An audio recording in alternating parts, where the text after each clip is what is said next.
Hello, everybody. Welcome to Krystal, Kyle and Friends. I am very happy to be back. I was on a wee bit of a vacation, if I don't say so myself. So, I nice, was as well. interesting. So, so it's nice to be back here talking to you, Krystal. We got a really interesting show to look forward to. We have Faiz Shakir, who was Bernie Sanders' campaign manager. Wowzers, that's a big get, if I don't say so myself. For sure. But he's also doing this amazing new venture called More Perfect Union, which is basically like investigative reporting for labor issues, for workers' rights, for things of that nature. So he's done some amazing videos that have gone viral. Yeah.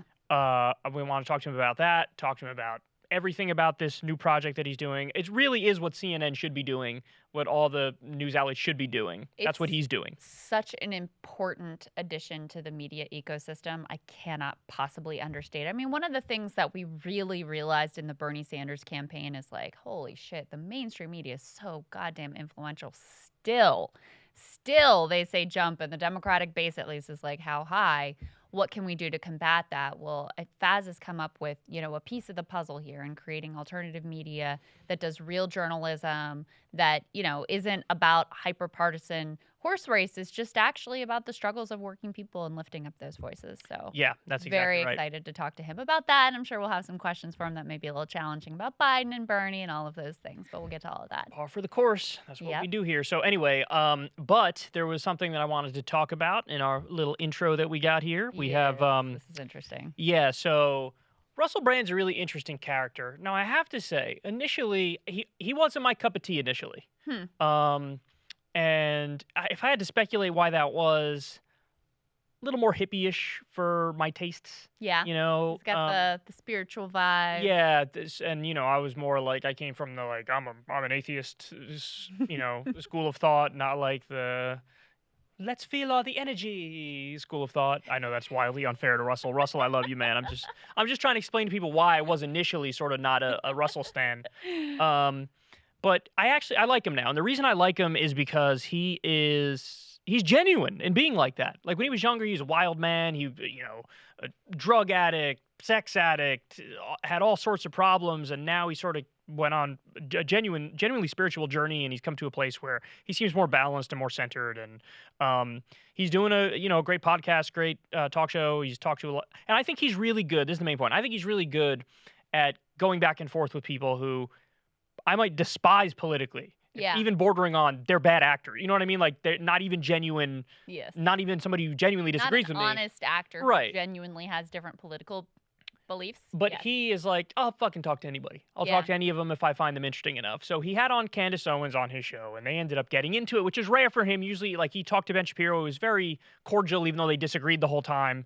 This maybe not as much. Guys, go ahead and run that video, the first one. Look, I agree, but do you not think this individualistic culture is in itself destroying the principles at a spiritual, human level of community? Do you not think when people see this economic inequality, this disparity, I'm not talking about hating your little rich friend Lola Bell or whoever it was, you went round to see her nanny and were infuriated by it, but thought, oh, well, maybe one day I'll have my own nanny. Do you not think that economic inequality creates in a human being a sense of injustice, of unfairness? Because people, do you know what, Candice? 90% of people that are rich, do you know why they're rich? They was born rich. Okay, I can tell you something. I think that economic disparity creates that feeling, but a fundamental understanding in economics can help you Do you know conquer that the most people that are rich are born rich? It's not like there's a tiny minority of people that are like you that come from a poor background and manage to overcome it. And this is what's a problem I've noticed with a lot of great people is they sort of believe that their greatness is something that can be replicated, and I don't think it can. I see. So I believe in the individual. You don't. That's our fundamental differences. That the primary goal of the individual should be to serve the community. I do not believe that the primary goal of what an do you think the primary goal of the individual individual should be? I think that once an individual feels that they have served, so you're discounting the human spirit. I'm not discounting it. I'm saying that's all there is. Let me ask you. No, there's not. In a humanity, think of animals in the wild. You don't even have to go to humanity. We can just think about animals in the wild. What is our human instinct, okay? Are you going to make sure that everyone on this block is fed before you feed yourself? Do you go around and say, hey, have you had breakfast this morning? Hey, have Listen, you had breakfast this morning? Hey, or are you going to make sure you're eating? And if you have an excess, of course you're going to do the human condition, and our incentives are going to be to want to help are you people. mental? Once Incest. The richest 15 people on the planet have got as much accumulative wealth as the poorest 5 billion. But that's talking an excess. No. That's an excess. Okay. Excuse me. First and foremost, you're talking about literally 0.00001% of the world is what Let's you're get talking 'em. about. Okay, Let's but get 'em. and what are they preaching? What do they want? Socialism, so that nobody else has the opportunity to become what they've become. They're the ones that are They're pushing not preaching forth. socialism. Yes, That's not they real are. socialism. Well, Are you kidding? George Soros doesn't want socialist policies. Jeff Bezos, the richest man in the world, doesn't want socialist policies. They want to make sure that no one else has the opportunity to get to where they we need to got. discuss our language, me and you, because We do. Here's what my socialism looks like. Take Jeff Bezos' wealth from him, except for a reasonable stipend for him to live on. Something like, he can have 10 million a year or something. Tax Amazon to the ground. So the rich people pay for 85% of all of the taxes. You think they should pay for even more? Do you think That's fact. statistically That's true? fact. Yes.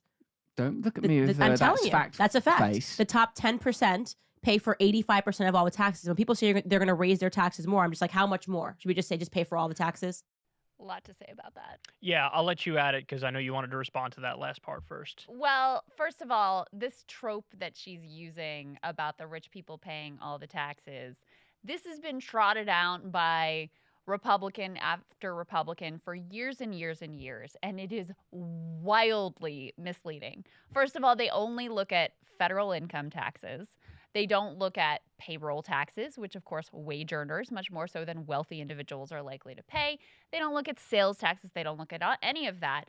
They also don't look at the fact that inequality is at such incredible heights that, of course, in any sort of just system, rich people should pay wildly more than working class people. They it just make completely almost ignores all that. the money. They Right, make almost so- all the money. So if they're paying 85% of the taxes, maybe they're underpaying taxes. Exactly. But again, even within that framework, It's not it's true. wildly misleading Yes. because you leave off the table all of the taxes that working class people are more likely to pay. So there's that. I also, one of the things I was thinking about as she was talking and Russell says, most people who are rich it's because they were born rich. That's certainly true. The other way to become rich in America predominantly isn't by building a product or a service like Amazon that, for all its problems, lots of people find extraordinarily useful. No, most of the billionaires are financial engineers. They're not doing anything like good or productive or like hard work, struggle to the top, bootstrap type of thing. They're actively making society worse.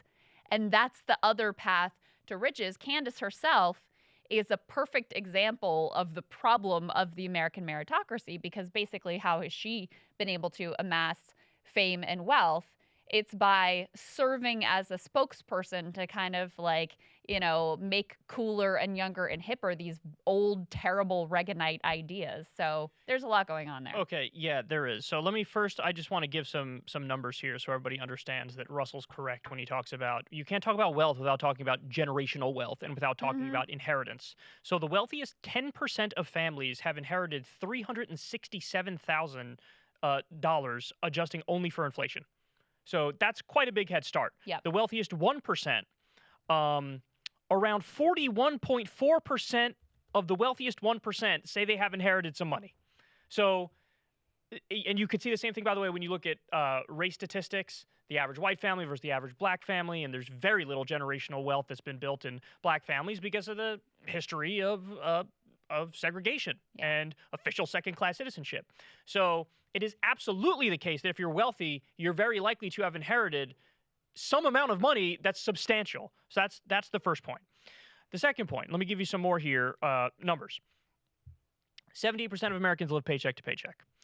These are half of workers make $30,000 a year or less. Workers. So they're working for a living. She's trying to pretend like we live in a meritocracy. People can work full time and not make enough money to survive. We don't even have a living wage as the minimum wage in this country. You could be doing everything right by the book, busting ass, and still not making enough money to survive. And at the exact same time, the richest 3 Americans hold more wealth than the bottom 50% of the country combined. So that's like over 165 million people 3 people have more than 165 million people. I mean, it's so out of whack. Where do you even begin? And the thing that I think is most important to talk about here is her straw men. Because that's what she does. That's all she does. And I'm astounded at how sloppy she is and how bad she is at her job, in the sense that she's just a lazy propagandist. One of the arguments she uses against Russell is something I've heard a million times, and anybody who's been online and is a leftist has heard a million times if you end up talking to a libertarian or a conservative. They hit you with, do you even economics, bro? You don't even get basic economics. It reminds me of actually one of my favorite tweet of all time, which is like, there's this graph and somebody says, you see where this line meets this line? That's why the poor should starve. Right. Like that's basically the gist of it. Mm-hmm. And the point that has to be addressed is, she says, and what do the rich want? The rich want socialism. Oh my God. You think Jeff Bezos? Socialism, by definition, is the workers own the means of production. That would take away all the power from the billionaires. Look at what he does when anyone even thinks about forming a union. Yeah, right, exactly. Let alone, you think he wants to give democratic control to his company, to all the workers? That's literally the last thing he would ever want to do. Putting a Black Lives Matter banner on the front of your website is a long, far cry from anything approaching socialism. That part made me want to just totally lose my mind. The idea that billionaires want socialism is beyond so absurd. And so bananas. I love when she says to him, the difference is, I believe in the individual. You don't. He didn't say that at all. No. One of the people who's like, an idol of mine is Tiger Woods. Why? Because he individually was able to become the best golfer in the world, and he won the U.S. Open on a broken leg and all that stuff. I'm all about the individual. But that doesn't mean you can't set up an economy that's fair and just to everybody. Is some extent or some degree of inequality, wealth inequality and income inequality, is that going to exist within this economy, in any economy? Absolutely. The question is, how much is acceptable? How much is okay? How much makes sense? When CEOs, they used to make 20 times more than the average worker in the company. Now it's like 350 times the average worker. Well, and she also uses this argument that, basically the billionaires have to keep all of their wealth or else they're not going to be motivated to work, which is like, so that's got to be the thing that's inducing people to go out there and create and go out there and do their best. I mean, it's wildly immoral in a society as wealthy as the US or the UK that you have people going without their very basic needs met when, we can meet them. We can meet those needs. needs. We can easily meet those needs. And you know what? There's still going to be plenty of motivation to continue to work hard and make your way to the top of the fake meritocracy that rewards basically the greatest thefts and criminals and thieves and grifters of all time. Candace again. The hardest worker I ever met in my life was living at the poverty line. He worked 3 jobs. His name was Kevin. I met him in high school. He was an amazing guy. And I watched this guy bust his ass and barely be able to pay the bill. So don't tell me we live in a meritocracy. If anything, we live in an anti-meritocracy. It is not the harder you work, the further you go. You can be the hardest worker in the world and still live in poverty. That can actually happen. So let me show. There's one more clip here. I want to show that, and then I want to give everybody my overarching theme here. Okay.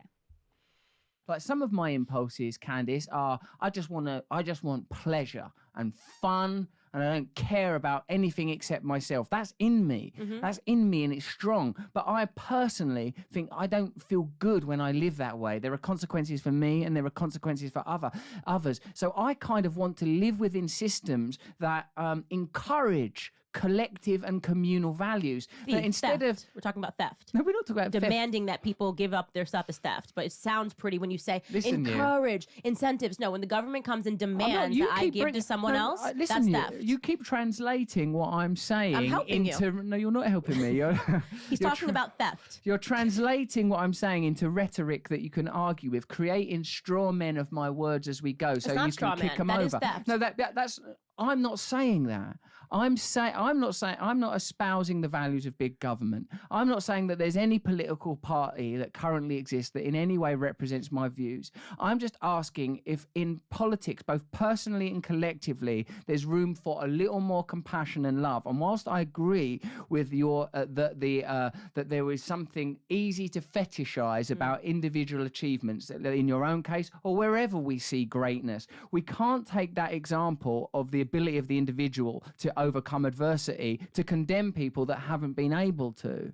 Like, where is there a role then for compassion and kindness? I'm not saying let's create a big government and take away all in politics. So my thing is that the conversation should be completely separate.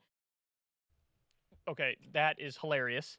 Like, you got to take all these political ideas and just don't involve them in politics. Right. They're inherently political. Of course you're supposed to. The billionaires are super generous, because of course they will be. Just look at the evidence.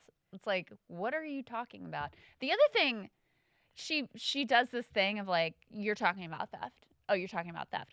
Think of how radical a position it is to actually, what she's saying there is literally all taxation is theft. That's, yeah, right. That's an Ayn Rand position. I mean, that is a super fringe, radical denying ideology. The basic social contract. She's saying there is no such thing as a social contract at all. That means like we're basically not going to exist together in a society and do anything collectively together. That's right.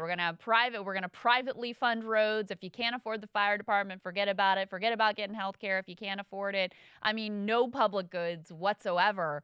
That is an insanely radical position. Unserious is what it is. It's totally unserious, and yet she's trying to straw man him like he's the radical for saying, hey, we could probably like do a little better by people and meet their basic needs. And by the way, ironically, she actually supports theft, because she's saying all these people who work for a business owner do all the work, and if they want to underpay you like crazy and take all your surplus value, they're going to do that. Yeah, total and she's totally fine with exploitation. that. Wage theft, I'm going to guess, is not a big priority for her. Exactly. Only, any sort of taxation. Pretty wild. She would be the type to say, like, well, you just work harder. If there's an issue, just work harder and you'll get ahead, you'll get that promotion. But there's always been a giant gaping problem with that, which is, let's say everybody in the world took that advice. Everybody in America took that advice. They woke up tomorrow, they went to work, they tried their hardest, they did the best they possibly could.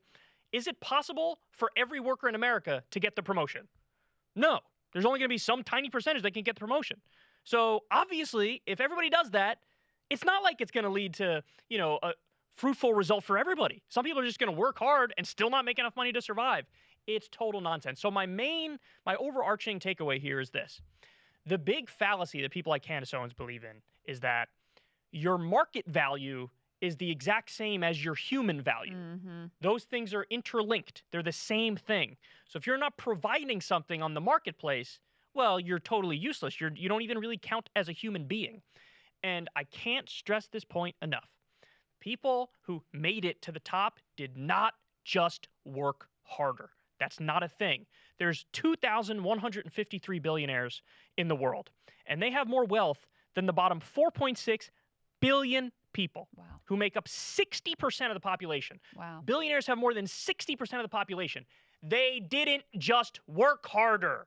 They're not just better than you. They're not superhumans. They haven't figured shit out that you haven't figured out. The system is rigged. The system is broken. And idiots like that, she doesn't even believe in a basic social contract, which means she doesn't even believe in civilization. Right, right. That's exactly right. There's also an irony to, Candace and Turning Point, Charlie Kirk, all these people, they really rose because of Trump. I mean, they've really, come to their own because of Trump. And Trump in 2016, it was supposed to be like economic populist, and I'm looking out for I'm against outsourcing. Yeah, and I'm looking out for the forgotten man and woman who's lost their jobs overseas, and I'm actually for raising the minimum wage. All of this bullshit, right?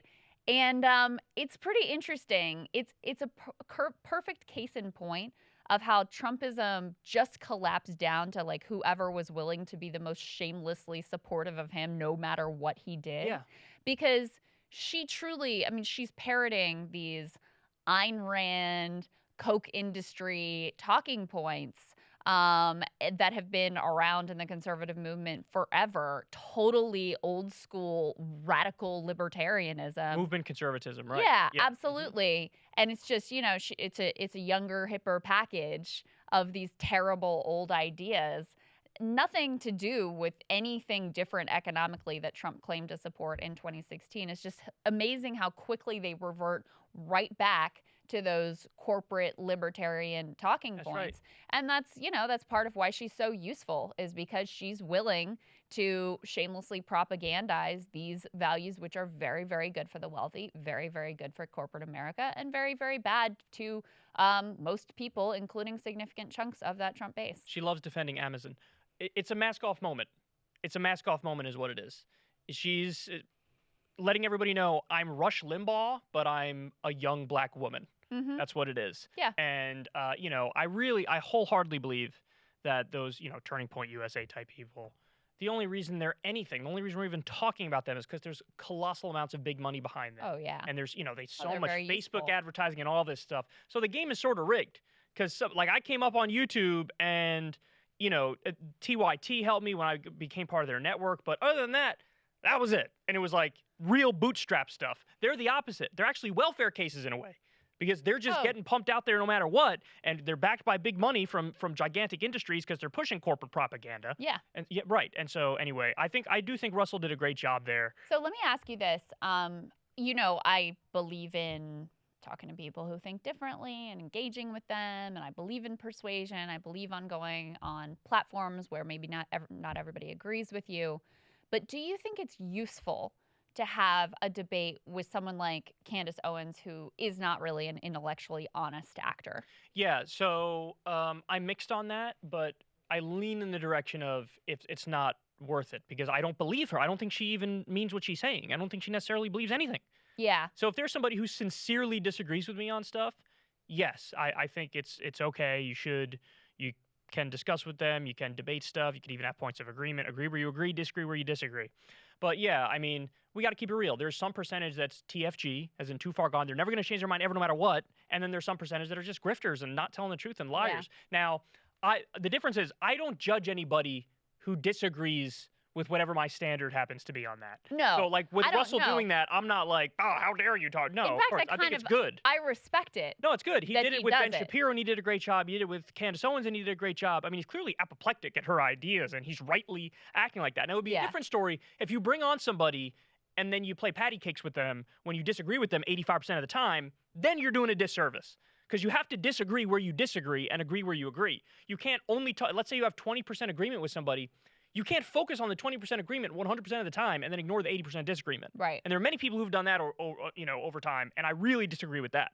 So it's all about, you have to, I'm all in favor of open dialogue and free speech and discussion. It just has to be accurate. So like the Ro Khanna thing when he talked to Bill Krystal recently, everybody was giving him a hard time for that. Yeah. We weren't giving him a hard time and saying, don't you dare talk to Bill Krystal. We were saying, if you're going to talk to him, accurately portray him. So when you say he's a big defender of democracy, bullshit, he's a fucking war criminal. Yeah, was one of the architects of the Iraq War. Fuck out of here with that. He's out there now advocating for Afghanistan forever as one example. Yeah. So yes, it's all about anybody could talk to whoever they want. I'm not going to judge you for that. It's about handing the conversation responsibly and reflecting the reality of the person that you're talking to. Yeah. And here's a great example of, I think, even though I think Candace, I don't think she means it. I think she's full of shit and all that stuff.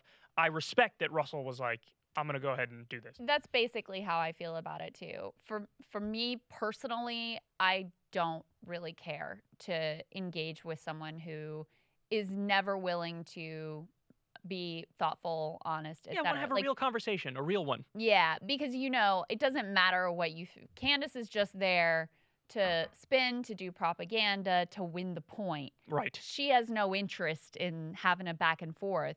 Whereas you can tell Russell has a different orientation. He's willing to cede her points. Yeah, Sometimes he's willing to be very charitable to her in many ways in terms of his interpretation of what she's saying, where she's just looking, let me win. How do I win this point? Right, yeah. Not let me be accurate, not let me be fair, not let me engage.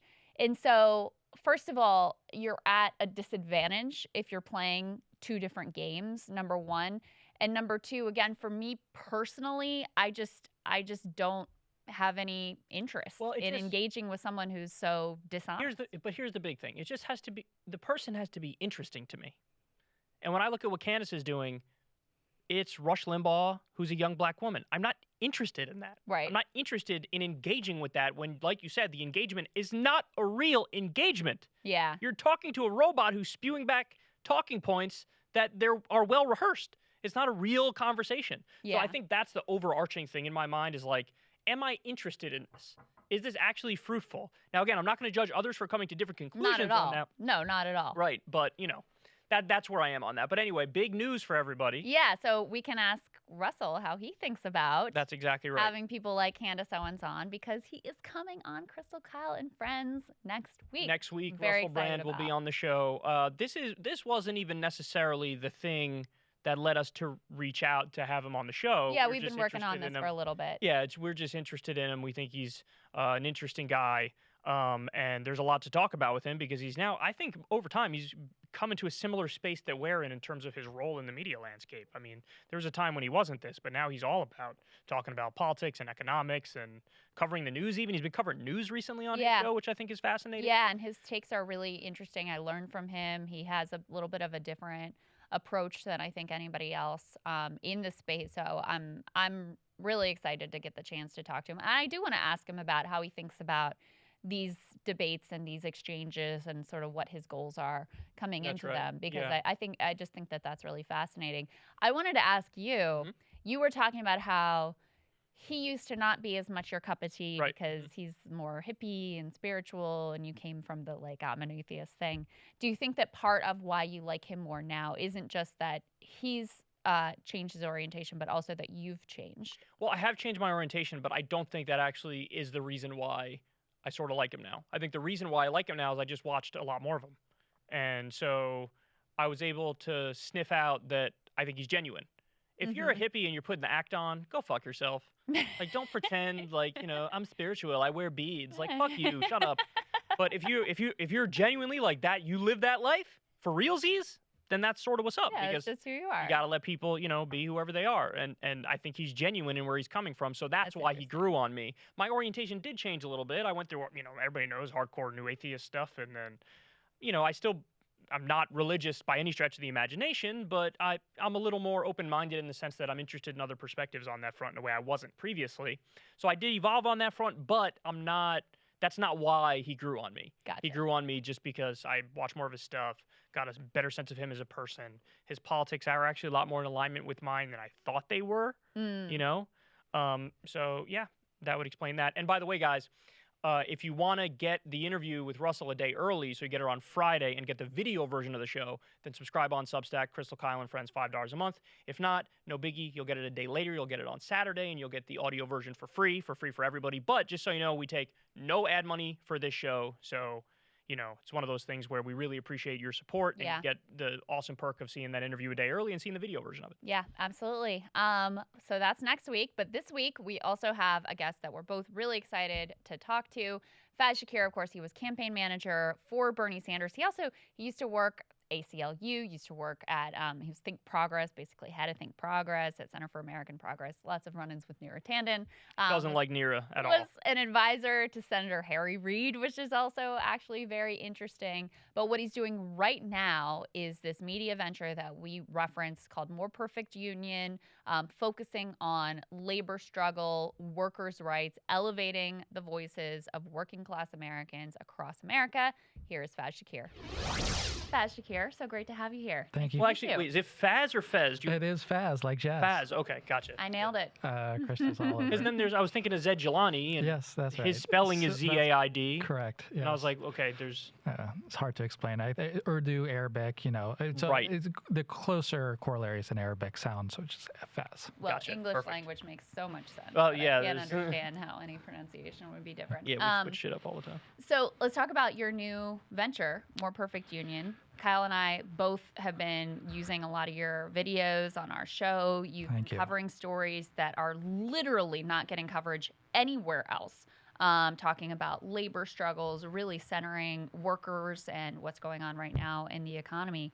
Just talk to us about what was your idea for it, what's kind of the structure around it, and what are your plans there? Well, there's a progressive media landscape. You guys are a big part of it. And the gap, to my mind, coming out of the Bernie campaign was that there are people all across this country who are suffering all the things we talk about, the inequality. And rather than, talk about a policy paper on the shelf or, a punditry conversation around it, let's go hear from the people who are most directly affected by it on a day-to-day basis. And they are actually mobilizing across the country whether it's in workplaces, but also they know their harm and their suffering the most. So why not just lift them up? And it goes to the critique of the mainstream media, which you guys know better than me, which like these are the stories that we were frustrated on the campaign were not getting covered. Right? When we would stand up for picketing workers across America, it wasn't as if people were like, oh, here's all these Delta Airlines employees who are fighting for a better wage. It was hard to get that coverage. And despite the fact that we were trying to do everything we could to lift it up. So like we saw and observed it during the campaign. I came out of it saying, well, we got to do something. Why, if somebody isn't already doing something about it, why not us? Like, let's go ahead and try to address and solve this problem and send around people to capture the stories of working people. So the way that I would describe More Perfect Union is I think you're doing what CNN and all the mainstream outlets, if they were good at their job, what they should be doing. They're like, it's actual, real, like on the ground, investigative reporting. You're going right to where there's labor struggles and union struggles and workers are getting exploited and taking advantage of, and you're really highlighting the things that are never really highlighted by the people who should be highlighting it. And I mean, it's really some phenomenal stuff. So some of the stuff has gone viral already. I've covered it. Krystal's covered it. Walk us through the biggest one. What was the one? Was it Nabisco? Well, we launched around the Amazon organizing campaign down in Alabama. And obviously, you guys know how that went. But from my mind, a lot of the media didn't cover it. And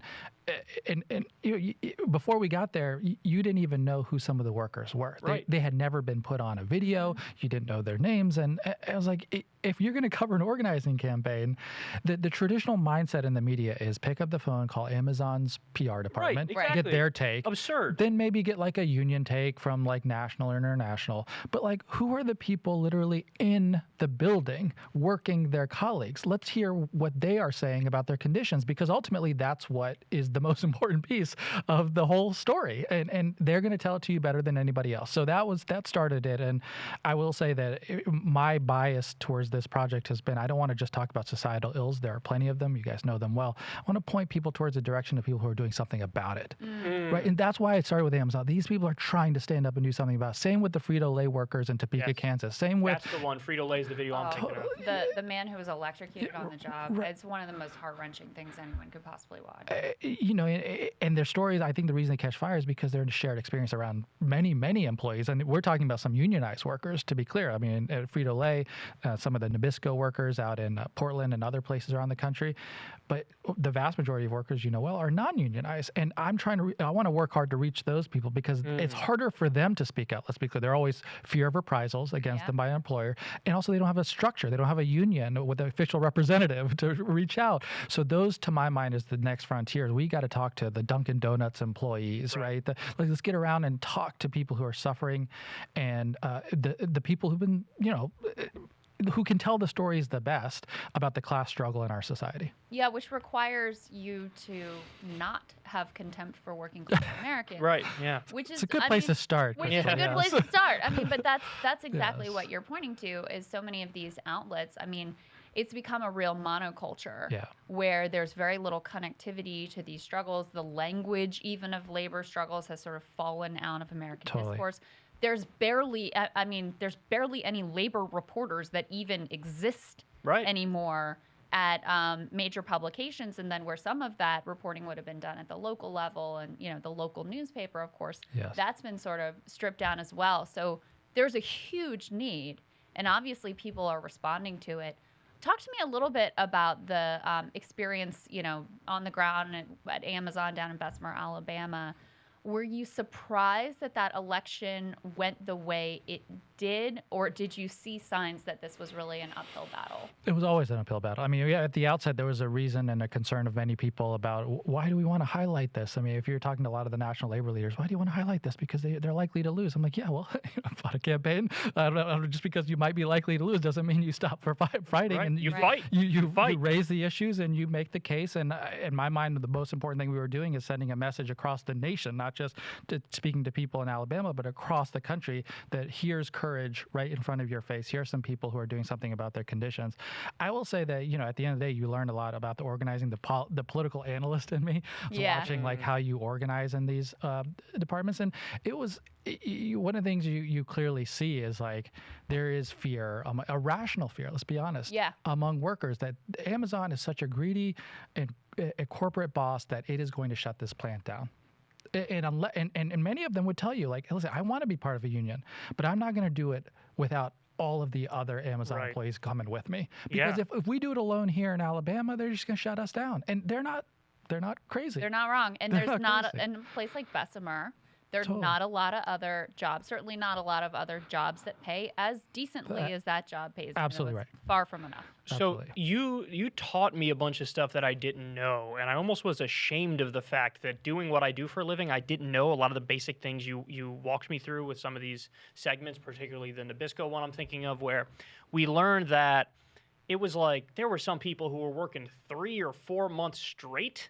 There were some people who literally overworked themselves to death. That happened at a couple of these. There was no climate control in the factories, so in the summer it'd be scorching hot in there. In the winter it'd be freezing cold in there. And I'm sitting there watching this and I'm going, how are there not already laws for this? Like to have the climate control in there, to have an absolute maximum cap on the number of hours you could work. And then, I saw the thing that really hurt was when I saw that the union reached an agreement, but the agreement was just everybody gets 1 day off per week. Yeah. And I was like, oh my God. So this is there's so many giant issues here that have to be tackled at the federal level where they have to we're the only developed country that doesn't have paid vacation time by law.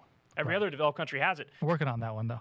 Right, yeah, we are working on that one. Joe Manchin's standing in the way. But anyway, I digress from that. Right. But I don't even know if I have a question here. Just talk a little bit about like we have dug such a hole for working people across this country that we have to, again, chip away, and people are not aware of it. I mean, the suffering that was going on, you mentioned 12-hour workday, 7 days a week, no time off, because they are being squeezed. Let's be honest about what's going on. There is a power in the corporate sphere that they know that they can control workers. They can control everything about them. They can control their schedule because they think that if you don't take this job, you best of luck to you, you ain't getting another one out there. And so because as a result of the power imbalance in our society, they are taking advantage of the situation. They have a lot of it, not only over the economy, but obviously over politics as well. And so when you're looking at corporate power and standing up to it, it explains a lot of the media problem too. It's not as if they are just in the tank with Amazon. It is that they are fed a ethic from Amazon, a perspective that says, oh, a labor shortage exists in America, and that's so terrible right now. That is the perspective of business. Right. Honestly, like if you have to step back, what is it? What does a labor shortage in America mean? It means that labor is standing up for itself. It's saying, I'm not going to take that shitty job. Right. Yeah. Like I'm not going to take it for $10 an hour. Raise it to $12 and give me childcare. Then maybe I'll consider it. Right. Even Biden acknowledged that. Yes. Remember, and he got shit from the media for it. Of course. When Biden was Anytime he does pay them anything higher. stupid, Remember, that's he the only whispered time into the they microphone, critique him. pay them higher wages. Yeah. And the media was like, oh my goodness, that's ridiculous. Well, but the point, and you guys understand it, is like we live in such a corporate-dominated psyche. It has pervaded the consciousness not only of how we think and what you hear on TV. Oh, inflation is such a, it is a business-minded mindset, and workers have been living the pain of it. I mean, there's a reason. When you think about the disease of despair, Krystal, you know it well, it's like, suicide, alcoholism. The condition of the working person is struggling out there. And, their stories are just frankly not told and not sought. And we're trying to do something about it. I think there's also a problem where these struggles don't fit into an easily packaged right-left narrative. It's not horse race story. Right. And especially during the Trump era, if there wasn't like and therefore Trump is bad angle to it, then they didn't really care. I was on the ground some for the teacher strike wave, both in West Virginia and in Kentucky. And that was an astonishing, historic event. In what is, a conservative red state, every single county in that state, the teachers, technically illegally, said, no, we're shutting this whole thing down. Mm-hmm. They had mass support from the population. We're standing up for ourselves. We're standing up for our students. It got a little bit of coverage in the media, and this thing went nationwide, predominantly in red states, by the way, where budgets have been stripped especially bare with regards to public education. They really didn't know how to cover the story because it was complicated. A lot of these were Trump voters who were now taking what would be considered sort of like a leftist action. And so they'd talk about it a little. They'd send one crew there, but it was not portrayed as the major national event that it truly was. Can I add to it? I think you're hitting something exactly right, which is we have a bias towards political coverage in the media in general. Like everything must be seen as hyper political. How does it help Team D? How does it help Team R? And what has been missing in my mind is economy coverage, the condition of people, right? Because you're right, it doesn't fit in, and just truly understanding how the economy works. How do large corporations function? If you go into any town, when I travel with Senator Sanders, first question I ask, who's the biggest employer in this town? Right? Like that will speak to the town. If you know, well, like you go in any town and say, who are the biggest employers? Oh, it's John Deere. Okay, well, something, or you go to Textile, Texas. This is amazing. Oh, well, it's Department of Homeland Security. Well, how you talk about immigration and the detention, they're living, unfortunately, they're benefiting because their livelihoods depend on detentions. Right. Yeah. That's right. And so but you understand the economies of towns to understand the political views of people, instead of rather starting from political views and trying to dissect those. To my mind, that's where this project is really starting from. It's like, let's understand how the economy works, which big corporations control it, how do people, what kinds of wages are they experiencing, what are their, where have jobs been lost over the past few decades in certain towns. That to me is the story of America. So to your point about how it's not really left-right, you actually commissioned a poll not too long ago. 69% of Trump voters and 70% of Americans support expanding Medicare to cover dental care. I know you're shocked about that. I mean, it's one of those things where it's like, this isn't talked about in that context where like it's actually a unifying thing, because getting screwed is not a partisan thing. Everybody's getting screwed. So how you react to that, I mean, this is the obvious stuff that you do. You expand Medicare. You travel with Bernie. One of the wonders of my life is to travel with him from town to town across America and hold these town halls. You remember covering them as well as I do. And he'd ask these questions. Tell me about your copay. Tell me your deductible. Tell me about healthcare. And you see people stand up and say, you know what, it's shame. Shame because like they feel like they're failing their families. They feel like they're letting people down around them. They feel like if I'm bankrupt because of healthcare costs, I must have done something wrong, which as we know is not their fault, but corrupt system we live in. But then people would stand up and say teeth, and you're like, what about teeth? Like, oh, you see, there's a class dimension to this issue. If those of us who are doing well, we go to the dentist, so we get preventive care. You live in a rural part, you may not have a dentist, you may not have dental coverage. It may cost you thousands of dollars to get basic dental care. So you hear the stories of people who do not have basic dental care, and it is heart-wrenching. I mean, as you know, it affects your. It can lead to bone disease, it lead to heart conditions. It just and the amount of money that it takes to cure it is unconscionable. And you hear that, and you go around, and it sticks in your head. Like, this is a story never told in media, and yet it's the lived experience of so many people, and it is a class story. And so, like, go out there. And in my mind, that's why we are fighting for. Like, these are not the stories that would be told, but we know that if they are told, there are a hell of a lot of people out there who it will resonate with. You remember this? Bernie got a standing ovation. It was in a town hall either in West Virginia or Kentucky. He got a standing ovation from Trump voters, and one of them said to Bernie that you represent me more than Mitch McConnell ever did. A Democratic-leaning independent senator from Vermont represents my interests more than Mitch McConnell ever did. Yeah. I thought that was quite a moment. Yeah. Yeah. How do you surface some of the stories? Like, what's your process for finding these struggles? Because, I mean, as we've been saying, there's just not a lot of news coverage. You really have to kind of dig deep at the local level to find out what's going on in these places. Well, Krystal, I start with basically here's the condition of working people across America, and wanting to kind of, for myself, coming off the campaign, be honest, and I hired a number of people from the campaign to be part of More Perfect Union. But so let's start with kind of what we experienced and saw and felt around movements of workers across America and the issues that they were really deeply concerned in. Like, there's a reason why we covered dental, right? It's like, okay, it's not a story that's going to be told, but we have a feeling that there's a lot of people out there talking about it. So that's one element. Then obviously, as we've started this process, we've gotten more and more of a reputation of being a working class outfit in journalism. People have been reaching out to us. So we had a Frito-Lay worker who kind of told us about the story that was going on in Topeka, Kansas. So we increasingly have gotten more incoming. I am, being out here talking to you and others, others want to continue and urge people to please send us, thoughts and stories from their communities. What I really wanted to focus on is getting hyper local about this stuff. Yeah. And saying, hey, here's a plant in my community. Here's a job. We covered Collectivo Coffee that's based in Chicago and Madison, parts of Milwaukee. And it was just like they reached out and said, hey, we're organizing our local coffee store. I'm like, yes, that's what. And the reason I want to do those is because they're giving courage and strength to others who are just watching and saying, oh, I can do something about my workplace. Oh, yeah, you can. Right. Like I said, I don't want to just do societal ills. We can spend all day long talking about them, but now we have to do something about it. What are some solutions here? Let's put them on the table. Let's urge other people to follow. Is it your sense, because it seemed to me like in this it's not post-pandemic, but the worst of the pandemic maybe is sort of over. We're kind of picking our heads up and looking around at shifts in the way people are living, shifts in the choices that they're making in the job market. You were mentioning the coverage. The media is like, oh my God, isn't it terrible? There's so many job openings. Meanwhile, for workers, that's great news if you don't have to take the only thing available. Labor if you demand. can say, right, like, you know what, they're going to pay me $16 an hour down the street, so I'm going to go there.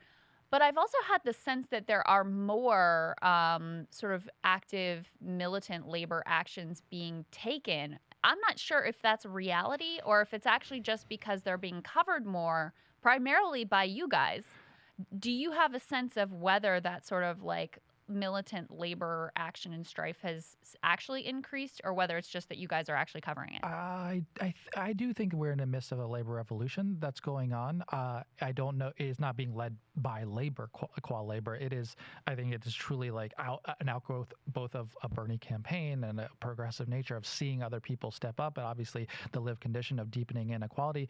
I would highlight, you mentioned the teachers before in your experience. I think the new teachers of the moment are nurses. If you look at nurses on the front lines, basically any state in this country, just pick, you see nurses fighting for better working conditions in their hospitals because they have just lived through a year, Krystal, of just being squeezed to the bone. Like, work every hour, don't take any days off, save our community, save our families. We're counting on you. And so now you come out of it damn tired, like not having really gotten time off, not really has seen an increase in pay, and being told by hospitals, who, by the way, are making a hell of a lot of money, oh, hey, there's nothing on the table for you. We have to squeeze you. And I think they are right now, in my mind, the face of a kind of a growing, burgeoning labor community, a fight around the country. But it is also, as you rightly know, some of these largest employers. You see not just the $15 an hour workers or the $16 an hour. You're starting to see, obviously, even in Google and Apple and Tesla, it is the higher income workers also organizing, which is a wonderful thing. There needs to be worker solidarity in this country across the board. And so I am glad to see that you can.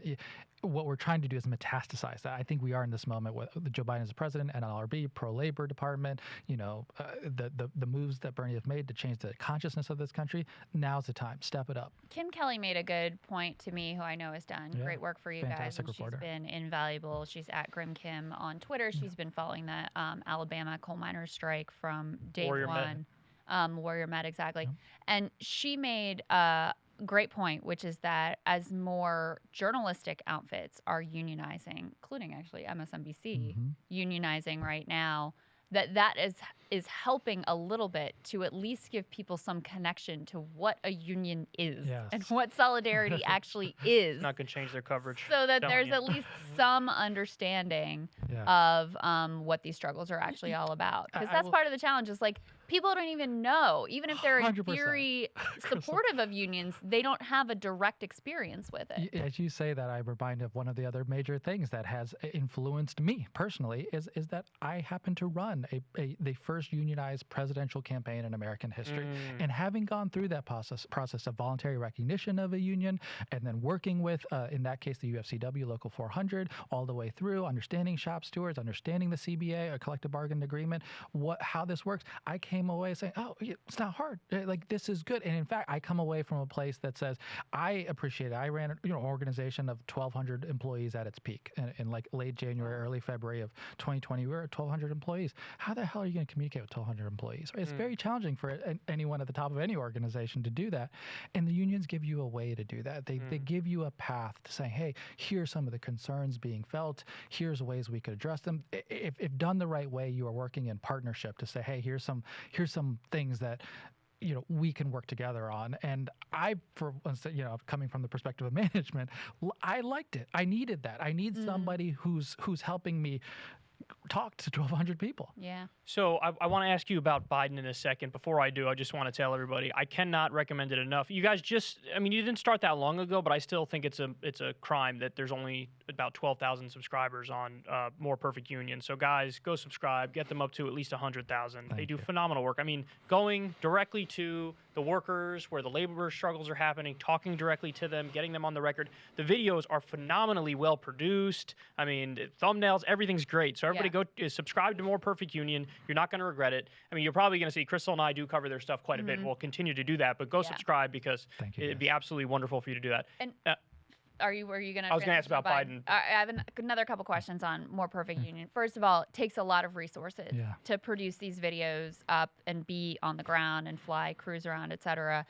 What is your funding mechanism? Is there a way that you want people to help out? Yeah. So first of all, we are a grassroots funded burgeoning grassroots funded organization. So we welcome any contribution that people can make. I've been reaching out to people in the nonprofit philanthropy world to urge this, as you guys would probably appreciate. It's sometimes the class struggle isn't always appreciated by people who have a lot of money, but I think it's a testament to where Bernie has led people that they see it and they realize the need for it. And I think it's been a little bit of an easier conversation with some folks who fund nonprofits in the progressive world to say, hey, there's a gap here. You care about taking on neoliberalism, you care about making a kind of middle class society work. Okay, well, you care about a race class narrative. Well, here they are, right there in front of your face. Here's an Amazon worker fighting the race class narrative in front of your face. So you care about it. Let's try to work together to just lift them up. And I said I didn't want to do this project if it's not for vanity. And you don't want Bloomberg's money. I also didn't. I wanted general funding. I want people to know that I'm going to pick and choose where we're going to go. You're not going to fund me to do. Oh, here, just go cover this because that's where people put their finger on the scales and say, oh, well, you have to do this. So we don't take any union money. I've just preserved editorial freedom and independence to just follow where the story goes. That's what we do that for Krystal, Kyle, and friends. It's all small dollar donations. People pay $5 a month. They get the video version a day early, but it's all small money funded. We don't take any ad money for this, so we can relate to that sort of funding model. And it's interesting to me, you have leaned into a project that isn't explicitly political in the terms of of course, obviously what's happening with workers is deeply political, but it's not partisan. It's not partisan. That's the right way to put it. Was that an intentional choice? Yes, because I'm interested in persuasion, Kyle, Krystal, and both of you. I'm interested in persuasion. We've gone through a campaign. I experienced politics writ large. You guys saw it. I want more people coming to what do we want to call this? Progressive populism, something, economic populism in this country, seeing and feeling that comes from the real lived experience of many people across the country. So how do you do that? Well, you kind of, we talked about the outset, you take the way the Team D and the Team R off of it. As wonderful, I love Bernie Sanders, I love, AOC, I love them all, but, you add in them and people start to see them more than the story of the worker. So in my mind, if we're doing persuasion, the best ambassadors are just let the story and the messenger speak for this, and then let people draw whatever conclusions. Oh yeah, that's why we should fight for Medicare for all. But you come to that opinion having seen that dental is really freaking screwing with people's lives across America. Yeah. Do you have anything else before I jump into Biden? Or Go ahead. So I wanted to ask you about Biden. I could go in a million different directions with this. Everybody knows I'm very critical in some ways, but looking at some of the more positive things he did, and you covered some of them on More Perfect Union. So right to repair, something that he did, signed an executive order on that. Yeah. He signed an executive order on $15 minimum wage for about 400,000 federal workers, both federal contractors and federal employees. Ended the war in Afghanistan, did the stimulus checks with his first bill. How receptive has he been to left pressure, in your opinion? Knowing some people, you mentioned Klain earlier before, like knowing some of the people in that world, is he genuinely receptive to being pushed left? And if he is, do you attribute that to his friendship with Bernie? What do you think of all that? Yeah, genuinely, the answer is yes. Yeah, even as a person himself, he's an old school politician. I mean, we kind of losing a generation of people like this. And I work for Harry Reid and others. They always understood that, hey, we got difficult, hard jobs. You got to represent a lot of people. I need some push. I need some pressure. If you want to tell me, you want to make an argument for a good policy, don't just tell me, to do it. Go and help push me in that direction to do it. So from the jump and all the way through the campaign, they've always appreciated like challenges to move them, as long as it didn't become personally derogatory. That's their line. And I understand too. It's the same way with Bernie. I got my back up against anybody who wanted to say, well, Bernie's a phony and a fake. I'm like, right, yeah.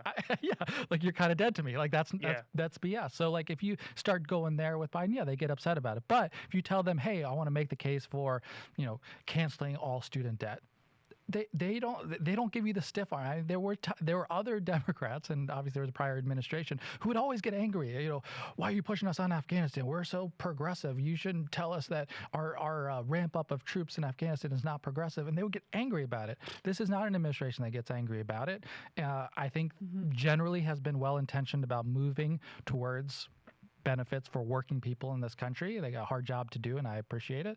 But I am one that feels positive. You can sense it in me and my conversations with him all the way through, from the end of the Bernie campaign all the way through now, kind of honest, sincere in the way they do business. They say they're going to do something, they're going to do it. So the counter argument is that they've basically placated the left with pats on the head, Ron Klain retweets and things of that nature. Meanwhile, it looks very much in doubt where the reconciliation package is ultimately going to end up. Yeah. They gave up on the $15 minimum wage. Yep. They're letting the Senate parliamentarian effectively hold the future of the planet hostage for no good reason. So, yeah, they may be a little more outwardly friendly towards the left and less combative than the Obama administration has. But in the end, where has that ultimately gotten them? Other than, even when they do things that are directly, dropping any sort of criminal justice reform, for example, or police accountability, you didn't hear anything from civil rights organizations that said this was a priority. $15 minimum wage gets dropped. You don't hear anything from progressive organizations where this was, a key priority for them. So it seems like in some senses they've been very effective at giving out pats on the head, placating people, but not actually delivering on the promises that were made. Yeah, I come from a different perspective, and I appreciate, I appreciate the criticism. And I'm not here to speak for Biden, so you get that he or Ron Klain come on and defend themselves. But I will say that I don't think they're going to do that. Yeah. But anyway, go ahead. I don't think Joe Biden's a big fan of Kyle Kulinski. I've called him a war criminal a couple dozen times. Again, I'm not paid to speak for them, but I will just say, I want to hear your perspective. Yeah, my perspective is that it is a very hard job to be president when you don't have the magical powers of just kind of ordering an agenda to be passed. It is not a parliamentary system where people just line up, and certainly they have the difficulties of how do you coax Joe Manchin to be the 50th vote for our passage. I know, but go on. I want to interject. Well, no, we should get there, because obviously let's throw it all on the table and figure out how to do it. But in a $15 minimum wage, the biggest problems are these 8 Senate Democrats who, don't believe in it. They just don't believe in it. So then what are you going to do? Could Biden do something? Well, as Kyle mentioned, he did an executive order. I don't think they've walked away from it. They want to figure out how the hell do you get to 8 Senate Democratic votes? On the reconciliation part, they're not walking away from it. They're trying to get the 2 additional Senate votes. On Afghanistan, it is very hard to freaking leave a war. I mean, we've been we give full credit on Afghanistan. But even taking on large corporations in America. I mean, putting Lena Khan in charge of the FTC. It's a chairperson, not just on the FTC. Put him in charge. Here's a chairperson. It's unbelievable. The NLRB has been restacked. You look at across the board, this administration is taking on some tougher battles, and it's not going to be perfect for everybody. But I see the positive moves in the right direction, and I attribute a lot of it to a growth out of Bernie. Right? I think he has changed this party, changed the consciousness, changed the direction, and I appreciate where it's going. So on the Manchin thing, because we just learned Ryan Grimm, I think, did he do the original reporting? We found out that Manchin's daughter Yes. was basically illegally colluding with Pfizer, where they said they have the emails, they have her dead to rights, where she's like, how can we come up with a rationalization to price gouge on this? And, and Manchin's wife was involved with schools where she was trying to get them to stock up on EpiPens, therefore putting more money in the pockets of the Manchin family. So now Krystal's referring to them rightly as the Joe Manchin crime family. Yeah. If you're Joe Biden, let me ask you a question. If you're Joe Biden, how could you not call Merrick Garland into your office, call Joe Manchin into your office and say, hey, listen, I could be your best friend or I could be your worst enemy. Old Merrick here might take a look at your daughter and maybe she'll go to prison if you don't reconsider that $3.5 trillion bill. Yeah, first of all, a couple of thoughts on that. One is, and I always felt this way in the campaign, don't ever assume you know private conversations. I'm not sure that the way you phrased it, I don't think ever would sound like Joe Biden, and I think you know that too. But do we believe that he's in a conversation with them about, hey, there's a carrots and sticks here? Right, yeah, LBJ approach, FDR approach. It's been mostly carrots, to be honest. Like the way in which he has coaxed Manchin to the right way has been, like, I will point your wife to a commission. She's the head of the Appalachian National Commission. Exactly. Yes. He's gone. He's like offering, hey, I'll get on the phone with you anytime you want. I want to work with you. It's a lot of positivity, and I understand why it is, because they've had some successes. They passed an American Rescue Plan. They're on a path where he voted the right way on 3.5 budget resolution. Whether he votes the right way on the reconciliation, we'll see. So they're kind of in the mode of get to yes. Once you go to negative, once you do the sticks, you don't really go back. But so you only use that hold on. when you are ready to throw down with somebody. But here's the thing. But there's two sides to that equation. So I agree with the carrot and stick approach. What you say is that, and then the other part of the conversation is, and by the way, yes, if you do the right thing, you want another military base in West Virginia? You want me to double the amount of infrastructure money going to West Virginia? I'll do that right this second. You have my word. So I'll be your best friend or your worst enemy. It's your choice. And again, Kyle, I would, I appreciate, these are very, they're intelligent people in the White House. My own estimation of what I know about what is going on is that it's very much the way they think. The other thing I like that. I hope that's real. The other thing that's been dissonant for me, though, is that there's a lot of language of existentialism. Yeah. Some of it justified, I think, especially around climate change, but also about just like the future of democracy. And there's a lot of language of the Republican Party, and especially the Trump Republican Party, being an existential threat.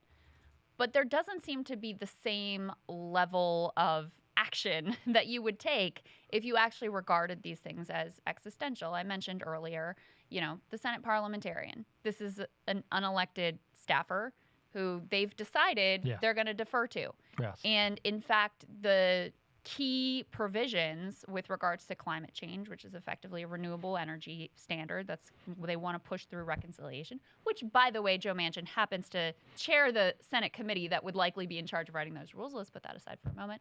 But those climate change provisions are very much up for grabs over whether that's going to happen or not because of the Senate parliamentarian. Yep. So when you say that they're doing everything they can, they're twisting the arms, they're doing the carrots and the sticks, they don't have a magic wand, that's all true. Mm-hmm. But it's also true that there are steps they've been unwilling to take. Yes. The two primary being getting rid of the filibuster and saying, we'll get a new parliamentarian or we'll overrule the parliamentarian or whatever. And so that's the piece that's very frustrating to me. And it's the same thing with the $15 minimum wage. Ultimately, you've got some Democratic opposition. But if you put that in that initial relief package and you said, screw you to the Senate parliamentarian, they would have voted for it. Yeah, well, so... Or you put it with the National Defense Authorization or something else that's must pass, and you get it through. Again, I appreciate debate, so I will have a different perspective of you. I will say that, President Bush, when he was president, and they had a bad ruling from a parliamentarian, they replaced the parliamentarian, and there wasn't really much of a kerfuffle around, and they did it.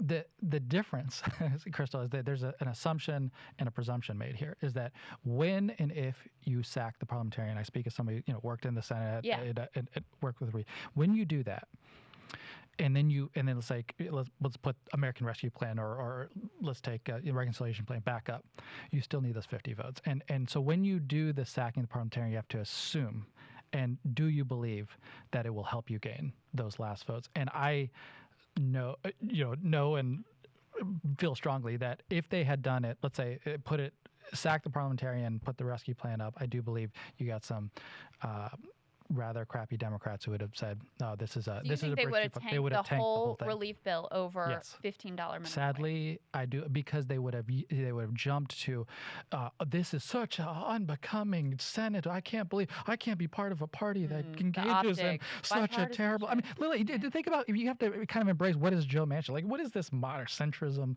It is this ethic of like, oh well, we kiss up to very powerful corporate actors and other elite people, and we preserve decorum of institutions, and the way that the status quo works, it works very well for certain people, and they preserve it. And so when they talk about cutting down a reconciliation package, it's not because they're helping ordinary people. They're saying, well, this will cozy up to some people who might otherwise flip out, who might get angry with us if we go to 3.5. So why don't we just cut this thing down? So if you embrace and understand that psyche, now talk to me about sacking the parliamentarian, and I will tell you where he's going to be. Oh, this is unbelievable. I can't be part of a party. But then you could still give him the carrot or stick at that point. You know what I mean? But there are ways to do it. The weapon that he's used, obviously, is he's always threatening to bolt and say, "Oh, I'll join against you." And listen, I'm not going to be the. Oh, you mean switch to Republican? That's what he's. Or Or just not independent, vote or for just you. not vote for it. Exactly. Well, So you're in a place where with the 50-50 Senate, you need him on every nominee. Remember, like he holds a lot of cards here. Every nominee, every person that Joe Biden wants his administration, there's for you need Joe Manchin. Well, carrots and sticks, baby. The other thing is, Krystal has a point. I'm sorry, Krystal, to interrupt, just real quick, and keep that thought in mind, whatever you were about to say. Even if we grant you all that, there's still the reality that Joe Biden could eliminate all student debt with an executive order and legalize weed with an executive order, and he hasn't done it. So, but on that one, yes, yeah, because he's not progressive on this issue. So Right, there's literally an ideological difference. No, we should agree. not paper over it. Like But I believe in. Can Bernie convince him on that though? Is it possible to change his mind on that? One of the things that we fought over in the unity commissions, right? One of them was the criminal justice after the Bernie campaign Right. ended. We formed these kind of unity task forces, and the criminal justice one, we spent more time on marijuana than any other issue. My friend Stacey Walker and Justin Bamberg and who else was on that commission? Chirag Baines, who now works in the White House. But we spent so much time. You wouldn't budge. Working on. We would say, even to go from schedule. His current position was go from Schedule 1 to Schedule 2, and yeah, he should do that, right? At the very least. But with that, Schedule 2, that you're putting out a schedule with opioids. What are you talking about? Are you insane? Yeah. Does he not know his son is Hunter Biden? This is hard. I Bro, mean, your son's high right now. That's actually what is hard, and I know that does veer into the personal, but if his son wasn't well connected and Are you kidding me? daddy's the U.S. senator, I mean, his own father wrote the rules practically that would have Go to prison. incarcerated him for life. But the truth, you were right to say that he certainly committed to some things during federal executive order on Schedule 1 to Schedule 2 and decriminalization and, not doing prosecution. So that should be done. Yeah, why, he hasn't why, even done why that, hasn't that right? happened? Yeah. But then I think it should go much further. Of course, But I say on that point, Kyle, we just have to, there is ideological, it's like Medicare for all. Like, he's just not there ideologically. I don't agree. So, right. But the funny thing, he's also abandoning the public option. Again, to Crystal's point, he's also abandoning the public option. Yes. So it's like, I'm for the public option. Then as soon as we get to actual, you're president, it's like, yes. It's funny phone too. who this? I don't public option. Yeah, but on that score, right, it's complicated because he adds Medicare expansion where he wasn't necessarily for it before either. So, but he knows that's going to be eliminated in the reconciliation package. Not necessarily, Kyle. Don't give up on it.